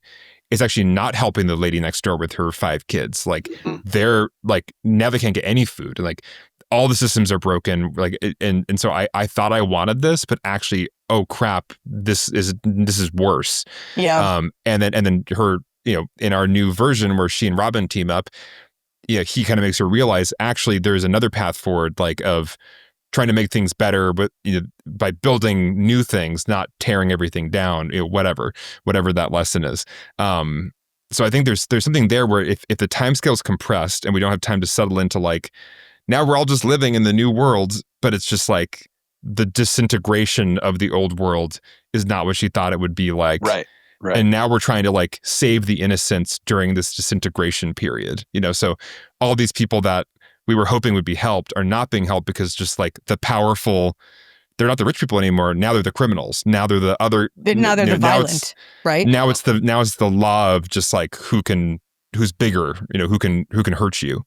And so I think there's something really interesting there. But once again, the longer you sit in this new reality, the less it makes sense. And how does this whole society function? And that's when you need all the convolution of, well, how do they get food? I guess the government's allowed to bring food in, but like can't get out. It's I think there's something structurally happening here also, where so we talked about midpoints a lot, and what a midpoint can do is reset the board, so to speak. So Jurassic Park, classic example, the dinosaurs are out, right? The T-Rex breaks out at the midpoint. Titanic, we've hit the iceberg. Like the world as we thought we knew it is reset. And then Act 2B and the rest of the movie is about dealing with that new world. What's happening here that's kind of interesting is that the midpoint of, the bat is broken happens, and then Bane's plan goes into effect. And Bane's plan going into effect is Act 2B. Like it takes this kind of entire 30 minutes almost to go from I've got this crazy plan to make you suffer, Bruce Wayne, to I'm ruining football games. Like the football game is like so many minutes after he even tells Bruce what he's going to do. Yeah. And then the guy's getting out of prison is way after that. Yeah. So like it's not just resetting the board for a second half of Act 2 and second half of the movie where characters are going to have to do stuff. It's using the entire second half of the second act to do that rearranging just for then the third act. A little bit, yeah. For a little bit, right. And so I think it takes a long time, and because there's so much scale to it, we also, I don't anyway, feel like I have my footing on what the state of New Gotham is in Act 3. So I feel like it also works against the goings on in Act 3 because I don't understand this new world properly and haven't had time to absorb it. What if we just break Batman's back after the plan goes into effect, or at the very, very end? So what if you make this whole thing a midpoint sequence? Bane is going to blow up everything, trap the cops underground, do his whole thing. Batman's going to try to stop him, and at the very, very end of Batman's going to try to stop him, we break his back and toss him off to prison somewhere. So then what you're saying is we have time to find our footing in this new world, to learn it. We have time for Robin and Catwoman to team up.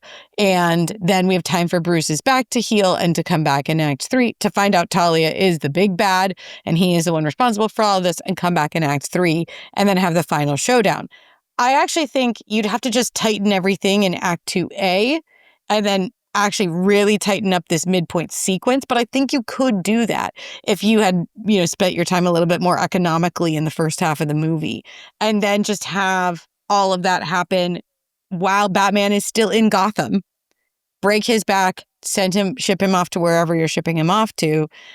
And then the board is set the way that you're describing for Act 2B. You almost have the opportunity to do this like weird a movie and its sequel in the same movie, where at the end of the sequence you're talking about like things are at its absolute worst and we just kind of slowly fade to black and then we fade back in and it says like 1 year later and we're like holy crap, and like now Catwoman and Robin have teamed up, Batman is like, Bruce is like still in the freaking place, and like everything is just this police state. It's this weird thing sometimes with these like 2.5 to 3 hour movies where I'm like, I either want there to be less in this movie and for the movie to be shorter, or I want there to be more, but this is like an 8-hour limited series where we have a lot of time to actually flesh out all of these ideas and really. So it was like, how are they getting food? I don't know. That's a whole episode. Why not? Whatever, I don't want that episode, but you know what I mean? Like where it's like you actually have time. You actually have time. Shipping logistics episode. Exactly. It's just like in like a small office somewhere. But it's like where you actually have time to flesh out these ideas. And I feel like a lot of times with these movies, the weird thing is, and right, I'm just picturing this is basically like Vince Gilligan's like Batman, like a part of this episode. Yeah, exactly. Vince Gilligan's The Dark. Okay, sorry. It's like the people who make Bane's mask are, like in the factory, and like that's the cold open, and it's all shot from the point of the view of the mask. But no, I feel like it's this weird thing where we've talked about how often these 90-minute movies are like just these perfect, here's a character, here's the story, here's the very small character web, story is done, move on. And that a lot of times these movies that are an hour or more longer feel like there's not enough time to get everything done because they're trying to do so much. And I feel Nolan at this part of his career trying to do so much. He's like, how do we make a threequel to the Batman trilogy? Well, it's got to take longer. It's got to be longer. It has to be bigger in scope and more characters and everything. But way less Batman for some reason. But yeah, so I feel like that is part of the problem sometimes. The scope just gets too big for the actual runtime that we have available. Yeah. Also, like, yeah, I came for a Batman movie, and I'm watching this sequence of like Bane like blowing up a football field, and just a lot of stuff's happening just without Batman involved. Yeah. And this pitch of what if, we have all these great sequences in The Dark Knight where Joker is enacting a diabolical plan and Batman is racing to stop it and is being outwitted by the Joker and is being tricked by the Joker. And what if there was an amazing midpoint sequence here where the Batman and Bane are like they're not just fighting physically. Right now, all it is they have a fist fight. But like, what if there's this Joker Batman like game being played with the beginning of this revolution, and Catwoman's involved on Bane's side, but then something happens and she's like, oh shit. And like, I think there's a lot here where it could be an amazing superhero sequence and not just a Christopher Nolan sequence. And like, that could be really cool, culminating in Batman's failure when his back gets broken and he wasn't able to stop it. And now Gotham has fallen to anarchy. Instead of him just watching it on a tiny TV from a prison. Right. He's just gonna throw a rock because he's mad. Yeah. But yeah, it's like I'm missing like, and I love, part of why I love the first half of this movie is that it's a Batman movie. He's on the bat bike. He's in the bat flying thing. He's doing stuff. And then when he gets to come back in the end and do stuff in the bat and the bat bike, it's something about it that's just not fun. It's just, there's something, we never get that like Dark Knight car chase feeling. Right. The big problem too is that, again, with the complicatedness of Bane's plan, you have Catwoman stealing Bruce's fingerprints. You have the stock exchange sequence where we're gonna make the bankrupt Wayne Enterprises and we're going to do all this stuff. And actually, if you didn't have any elements, like if your whole plan was to just trap Batman because you're going to do some crimes and he's going to come stop you and then you're just going to, fight him and take him down, it could be so much simpler. You don't need to do any of that. I think you still probably need to motivate a way to get Selina Kyle into Batman's path and orbit, but it doesn't have to be this whole thing with the like fingerprints and the stock exchange and the blah, blah, blah. Also, Talia could just have literally stolen his fingerprints at any point because she has a relationship with Bruce Wayne. I'm just saying, if you really want to do the fingerprint thing, like it just makes no sense for her to be the big bad. It just makes no earthly sense. A whole set of Miranda notes if we want to get into her at some point. Yeah. Well, yeah, I think we should. I feel like she's kind of the last big thing. Yeah, I think to finish this thought though, I'm feeling like the problems in the second act are actually because of problems in, or the second half of the second act are because of lots of problems in the first half of the second act. And I think that's sort of what you were talking about there, Trisha, too. It's like there's so much to set up, and the complexity of the dominoes that fall is kind of crazy. It makes sense, like it all plugs together. Mm-hmm. I don't understand it on the first time through. No. And it's That's a moving, Nolan thing in a lot of ways. and it's moving through all of it so fast that, like, you know, I get the impression of all the things that's happening, but I feel like there's also a sort of narrative design principle happening here where all the new characters that we meet, we're meeting through someone else that we already know. And I think that's interesting, but it forces a lot of like weird coincidences, like we were talking about earlier, where like characters need to be, oh, I just happened to be around the corner here. And also just this kind of strange complexity. I can't quite put my finger on it, but I was just watching this time of like, once Bruce Wayne is like, maybe I should go check things out, he sort of goes on a tour of all the supporting characters where like Blake comes and then he goes and like stops by Gordon in the hospital, and then on the way he swings by Catwoman, and then he has to go into his right on the way to talk to Catwoman, Miranda Tate is there. Like all these characters have to be are introduced to us and are moving the plot only through these scenes that are shared with either Batman or Gordon.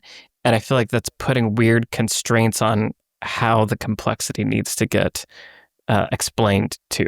So I don't know. I guess overall my point is I think simplifying this first half of the second act would give you a lot of room to do more efficient work and more impactful work in that second half of the movie, which is interesting. But let's Very talk about much. Miranda while we're Let's here. do it. Yeah. So I'll point out some of the things that I noticed that we haven't already talked about. One is Miranda is quite lovely. I know that because Alfred and Lucius tell me that, right? Many times. Yeah, she and Bruce might get together. I know that because Alfred and Lucius tell me that, not because there is any on-screen chemistry or even like flirting or anything, right? Sure. You know, the Nolans aren't necessarily the best people to handle that kind of thing, but you know, they pull it off more or less with Catwoman, and with Miranda, she's just like, "Hey, I'm here. I'm wearing a mask." And then like later they're like together. Like, okay, sure, why not? And as we've talked about, you know, we've talked about the villain's plan being money, but even just Miranda's plan, like clean energy. Okay, again, show me what that looks like. Show me who's suffering. Show me who you can heal with that. And do it in that fun plot twist way where everything we saw in when you showed me that is now recontextualized when you reveal your real plan, and this is what you were actually trying to do, which is why you did that thing in that way or whatever it is, right? So yeah, when Bruce says he's like, "I trust you, Miranda." Like, why? You've given me zero reason. Like, forget about the fact that like maybe you want to like sleep with an attractive person. But you're like, here's the remote to death. Like, I trust you with it. You know, like you need to tell me why that's the case.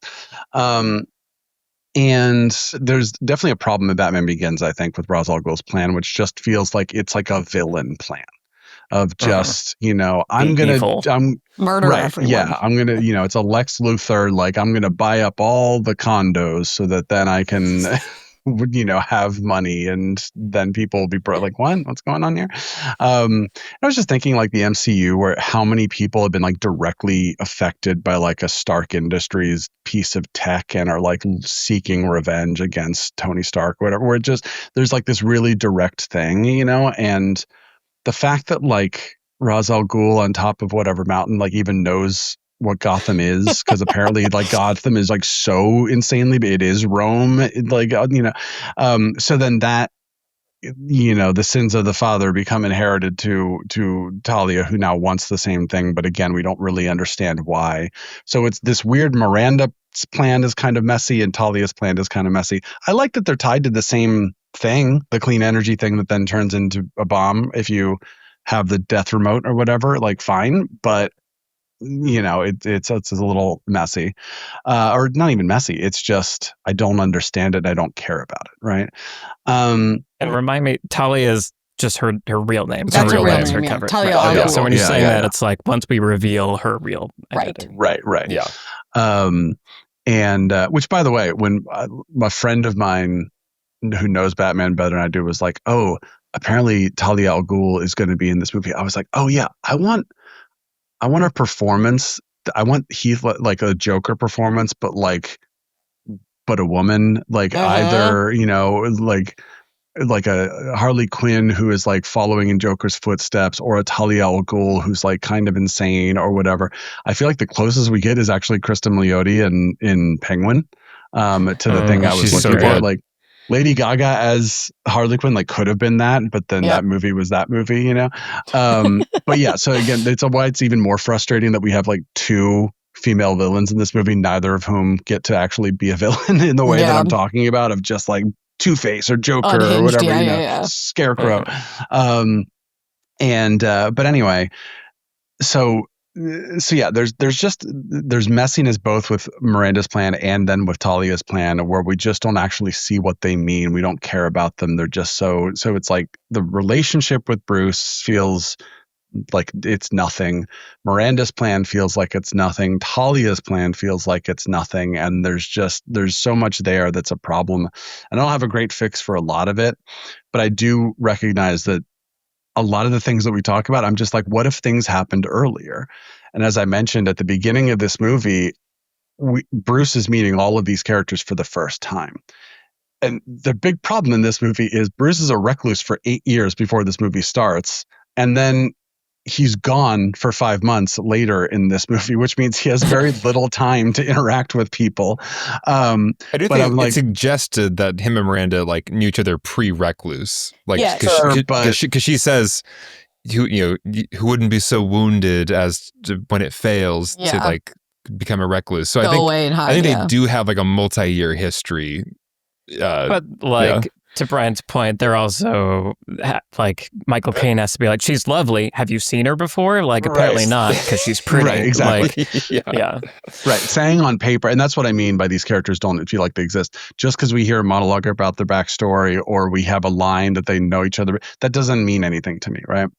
So I was like, let's say Bruce isn't a recluse and like he and Miranda have been on a couple dates at the beginning of the movie, right? So it's like it's his first time, and the first time we see them, they're on like their third date, and it's very clear Bruce is like not seen anyone at all since the whole Rachel debacle, and like this is very new to him.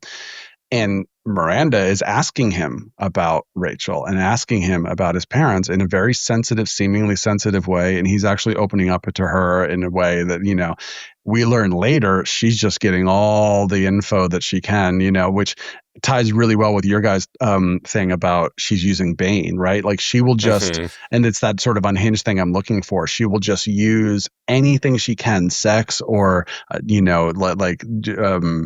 this kind of camaraderie, this like very close, intimate relationship to just get whatever tool she needs, like ex machina almost, like whatever tool she needs to be able to then, so that it's like even more hurtful when she reveals herself and she uses all of this against Bruce. Like, oh, remember this, right? Like there's something really fun and interesting there.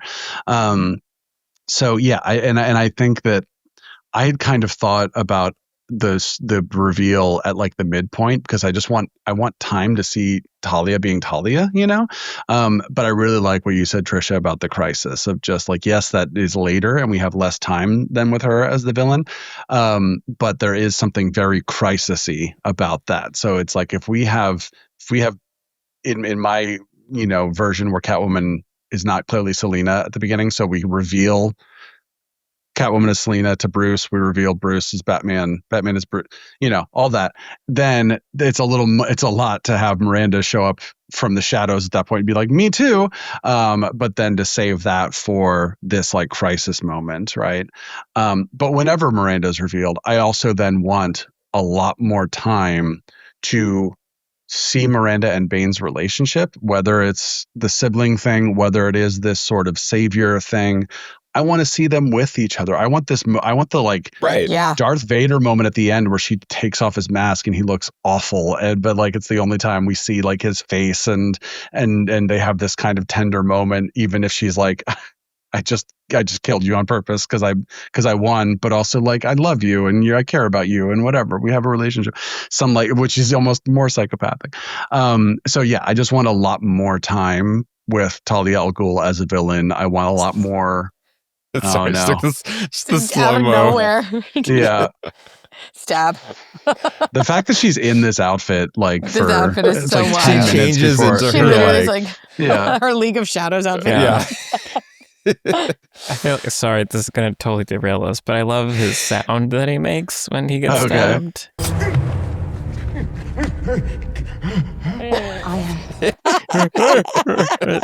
Anyway, it's hard Well, to act and Yeah, stand a mask. I think Just to finish my thought, like I want actual time with Talia Yes, as the yes, villain. yes, I yes. want time to actually explore Talia and Bane's relationship, and all of that means that those things have to happen earlier. And if those things are happening earlier, I think having Talia and Bruce having a relationship earlier, because then the Nolans don't have to write flirty, meet cute dialogue because we've established they're already together. You can just get rid of that stuff. That stuff already happened before the movie started, right? Yeah. And then we can get into their relationship more quickly, which means the movie has to do a lot less work with all of these new characters to like introduce them from scratch, because some Yep. of them have already existed before the Yep. movie started. well, that's why, like, yeah, one of my thoughts for fixing Act 2B was, yeah, can we find out about Miranda earlier, so that's this whole red zone that Michael highlighted, where that whole red zone is just the intricacies of Bane's plan being enacted over time. What if that was just great character stuff with Talia and Bane and Catwoman and Robin, and just like it's just packed with amazing character development and relationships and twisted power dynamics, and it's about the characters, not about the mechanics of a plan unfolding over months. Yeah. That's what I want from a Batman movie, even a Christopher Nolan Batman movie, I think. I like your pitch about having them go on dates, Brian. I think you could even, if you are going to create a backstory, essentially, that like Miranda and Bruce have a relationship over this clean energy project, and also they both come from wealthy families. You have to do a little bit more work to establish who Miranda Tate is, right? She has to have an identity within Bruce's world. And we don't have any information about that. And that's why it feels like such a weird left field. Like, wait, she's who? She's what now? Like, who did we think she was? She's quite lovely. That's all we know about her. It's insane.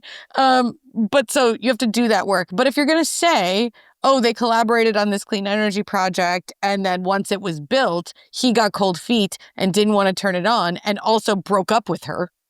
Like, you could do a thing where while they were working on the clean energy project, maybe he started, a romantic or just a sexual relationship with her on the rebound in grief, whatever happened with Rachel. And then he could have been like, you know what, this isn't fair to you. I'm not in a good place. I also can't turn this project on, whatever. Like, let's just break off both our professional and our personal relationship. You could have that be the backstory, and then we know that there is a history there, and we know exactly what that history is. And then it helps you fast forward to, why would she want to get back in with Bruce? Like, why would she want this? Oh, she needs it for the plan. She was not able to convince him to turn the machine on and therefore turn into the bomb, right? So she has to manipulate her way back into his affections in order to gain his trust again, in order to blah, blah, blah, blah, blah. It motivates everything if you have, there was a clean plan from the beginning. She's enacted this energy project thing. Then they had a romantic relationship. Then he got cold feet about all of it. And now she's in this place where she has to try a new tactic. Well, and I think part of that backstory is in the movie, I mean, or is hinted at in the movie, is that they did work together on this project. He got cold feet because he realized that it could be turned into a weapon. And then, and she's kind of showing up at all these events, trying to kind of get access to him to get it going again. But how much more interesting would this be if her trying to get access to him is not just kind of because she really cares about clean energy, but like they had a relationship and she wants to rekindle it. And that's the kind of surface story here, is her trying to reconnect with Bruce after a breakup in the past. But then we find out at the end, like, oh no, all of this was just part of her using him the way she used Bane, the way she uses everybody to enact her League of Shadows plan. But these scenes would have more just emotional, and just, I think the audience would be more interested in these scenes if it was clear that it was not just about they had a romantic history. Her general interest in a project, but a relationship that is fraught and, was strong and then had a breakup and whatever. I have to say this because the wildest pitch that I thought of was based on a storyline from the comic books, which is in one of the comic books, Miranda ends up pregnant with Bruce's kid. And I was like, let's Third movie. Let's do it. And so my thought was, if you have to have a jaw drop reveal in the third act, Christopher Nolan, which we all know you do, have it be that where he finds out she's the villain at the crisis. He comes back and he's like, I got to square off with this person and fix all of this and make it right. And he goes to fight her and she's like, Bruce, I'm pregnant. And he's like, oh no. How do you resolve that storyline? Well, she's going to end up having to have been lying, or something, I mean, it could be like a really tragic story where like maybe she was pregnant when they dated the first time around and then like she miscarried or didn't keep it or whatever it is. And he's like, oh man. And now she's lying about it so he won't beat her up. But it actually could be this really interesting counterpoint with Catwoman, right? Because we're trying to create this vision of what Bruce's life could look like. And Alfred even mentions at some point that he, I imagine you there with a woman, maybe a couple of children. It could be a really interesting, like maybe I could have a life and family with someone. Obviously not with Miranda because she's a psychopath, but with someone. And it could plant the idea in Bruce's head that he could go on and have a family.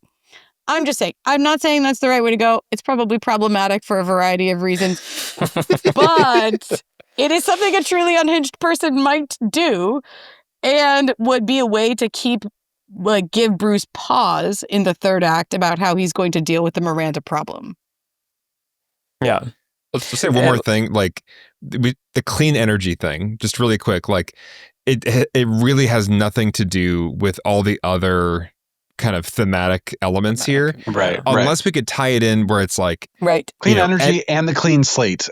The clean duo have nothing to do with the rest of the movie of all time. If I mean, this is a stretch, but like it's not really stretched in today's world, but if energy is one of the main economic oppressors on the underclass in the society, and his gift to Gotham, he wants to just give free, infinite energy, which would be like, an economic boon to people. You can maybe kind of tie it there, but that connection is not made. And so there's not really, it's kind of just an out of left field thing because it's a way to make a bomb also. Yeah.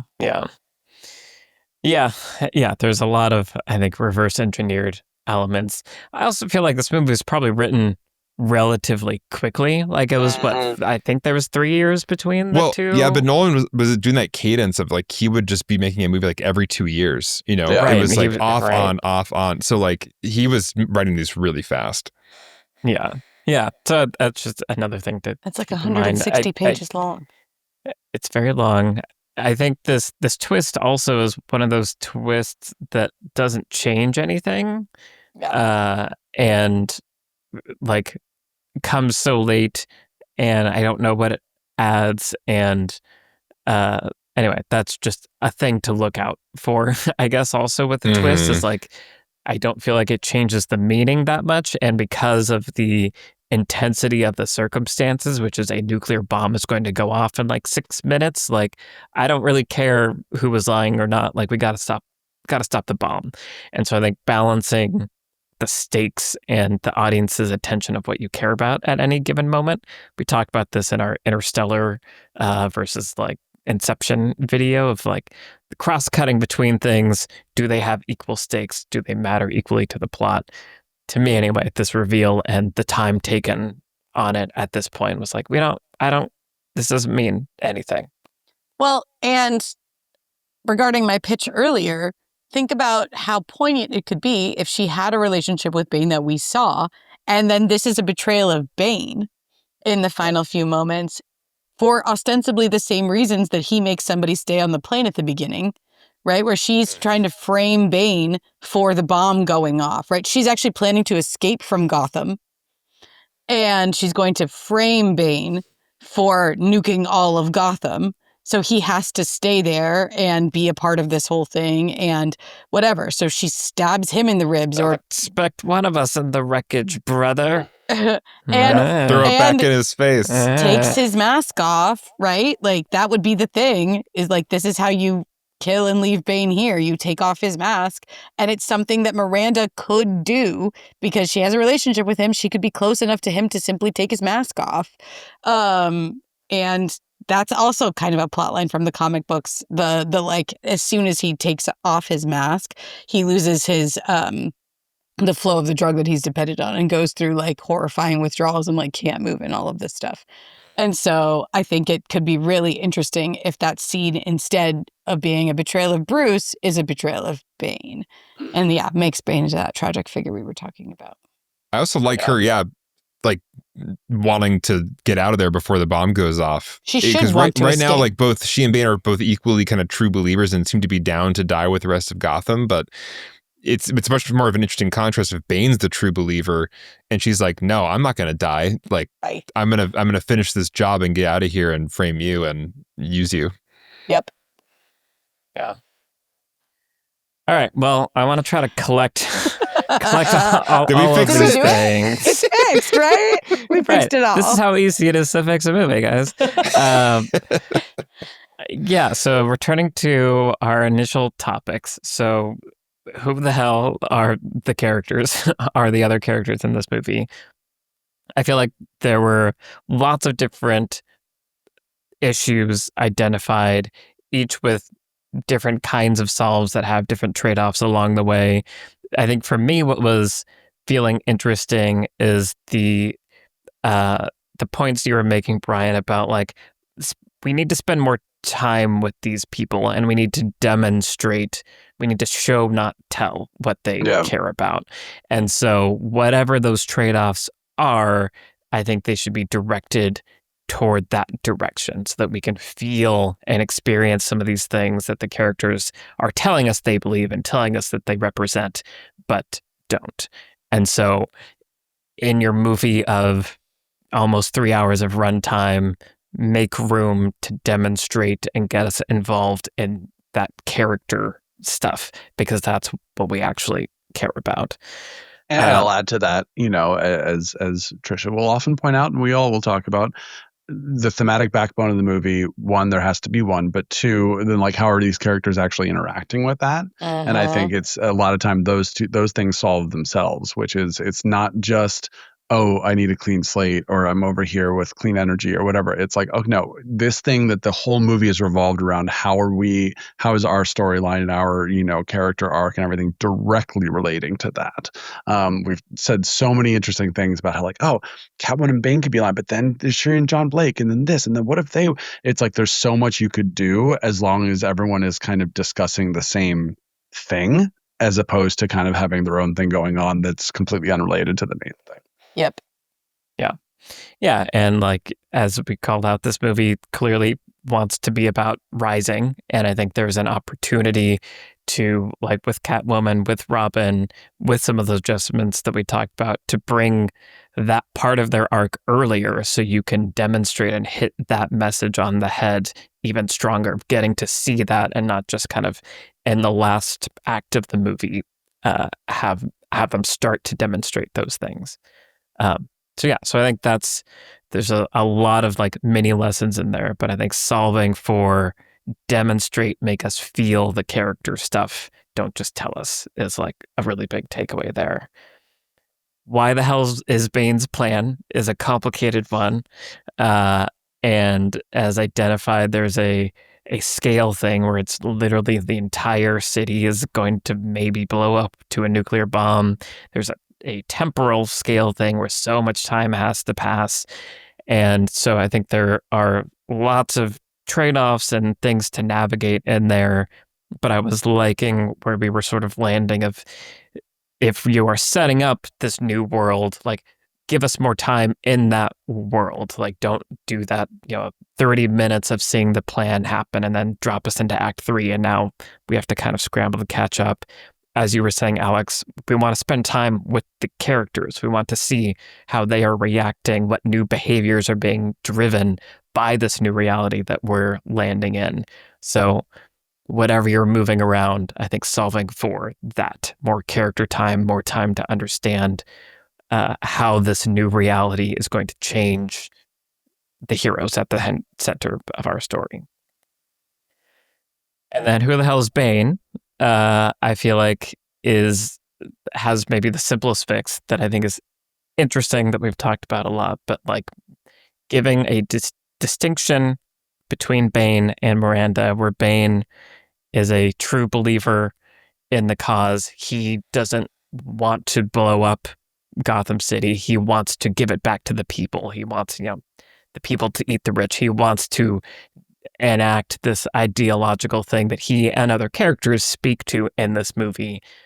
And then the twist can be, but Miranda wants to finish her father's work. She wants to destroy Gotham and watch it burn. And that gives opportunity for a tragic portrayal of Bane at the ending that might carry more emotional weight and reinforce some of the other themes, give more purpose to Miranda in general, which is sort of checking some of the boxes and the who the hell are the other characters. And so I think that's a really interesting one too. So lots of different ways We did it. We did it. To fix The Dark Knight Rises. Hopefully this is demonstrating the kinds of things that you as a creator can be thinking and asking yourself and juggling as you are writing your own story, hitting obstacles, realizing, I really want more of this and more of that, which you'd be considering what has to go by the wayside to make room for other things. Writing is hard. Writing is very complicated. And The Dark Knight Rises is a great movie. I really love watching this movie. It's also just a weird, wonky movie, and why it's really fun to poke fun at and try to pull lessons out of. This has been really fun. Alex, you want I just want to interject really quick on the writing thing, that I think it actually is, it can be so daunting to get to the end of a process of writing a script, which is so difficult in and of itself, just to get to even the end of a first draft. And there's definitely an instinct to say, I got to hold on to what's here because this took me so long to get here.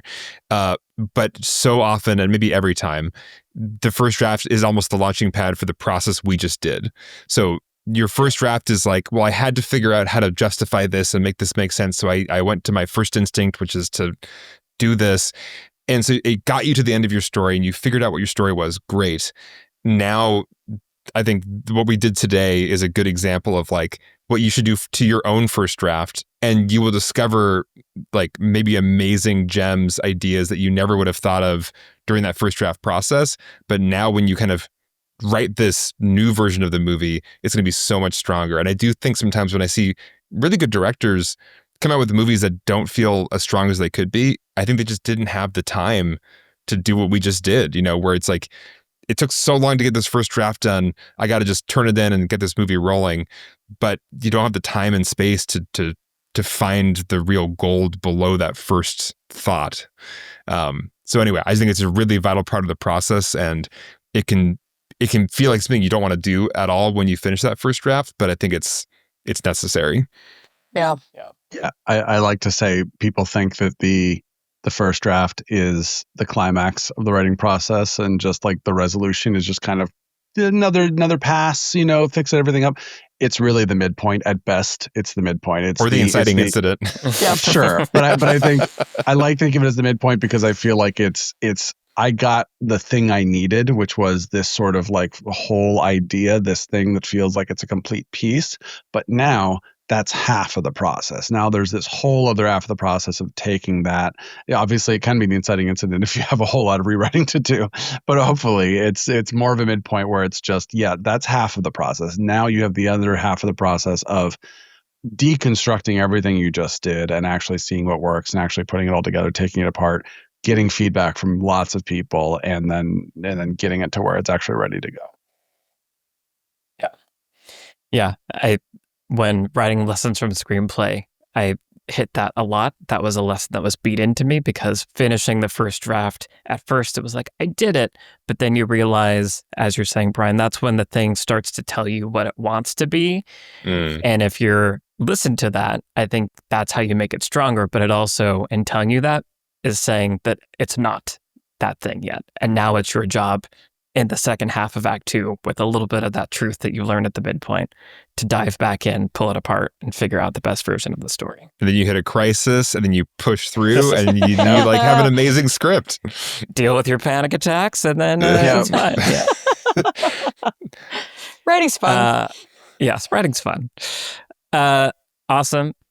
Let us know, what other movies do you want us to fix? Also, oh my god. what did we get wrong? We're idiots, right? Like, what did we totally miss? What are your fixes? What would you change about The Dark Knight Rises? I think a discussion around all of this would be really fascinating. And I think pulling movies apart like this, we learn a lot. So I definitely want to hear your guys' fixes in the comments and what other movies you think would be fun to dive into like this. Thank you, everyone, for watching, and we will see you in the next video. Bye, everybody. Bye-bye. Bye.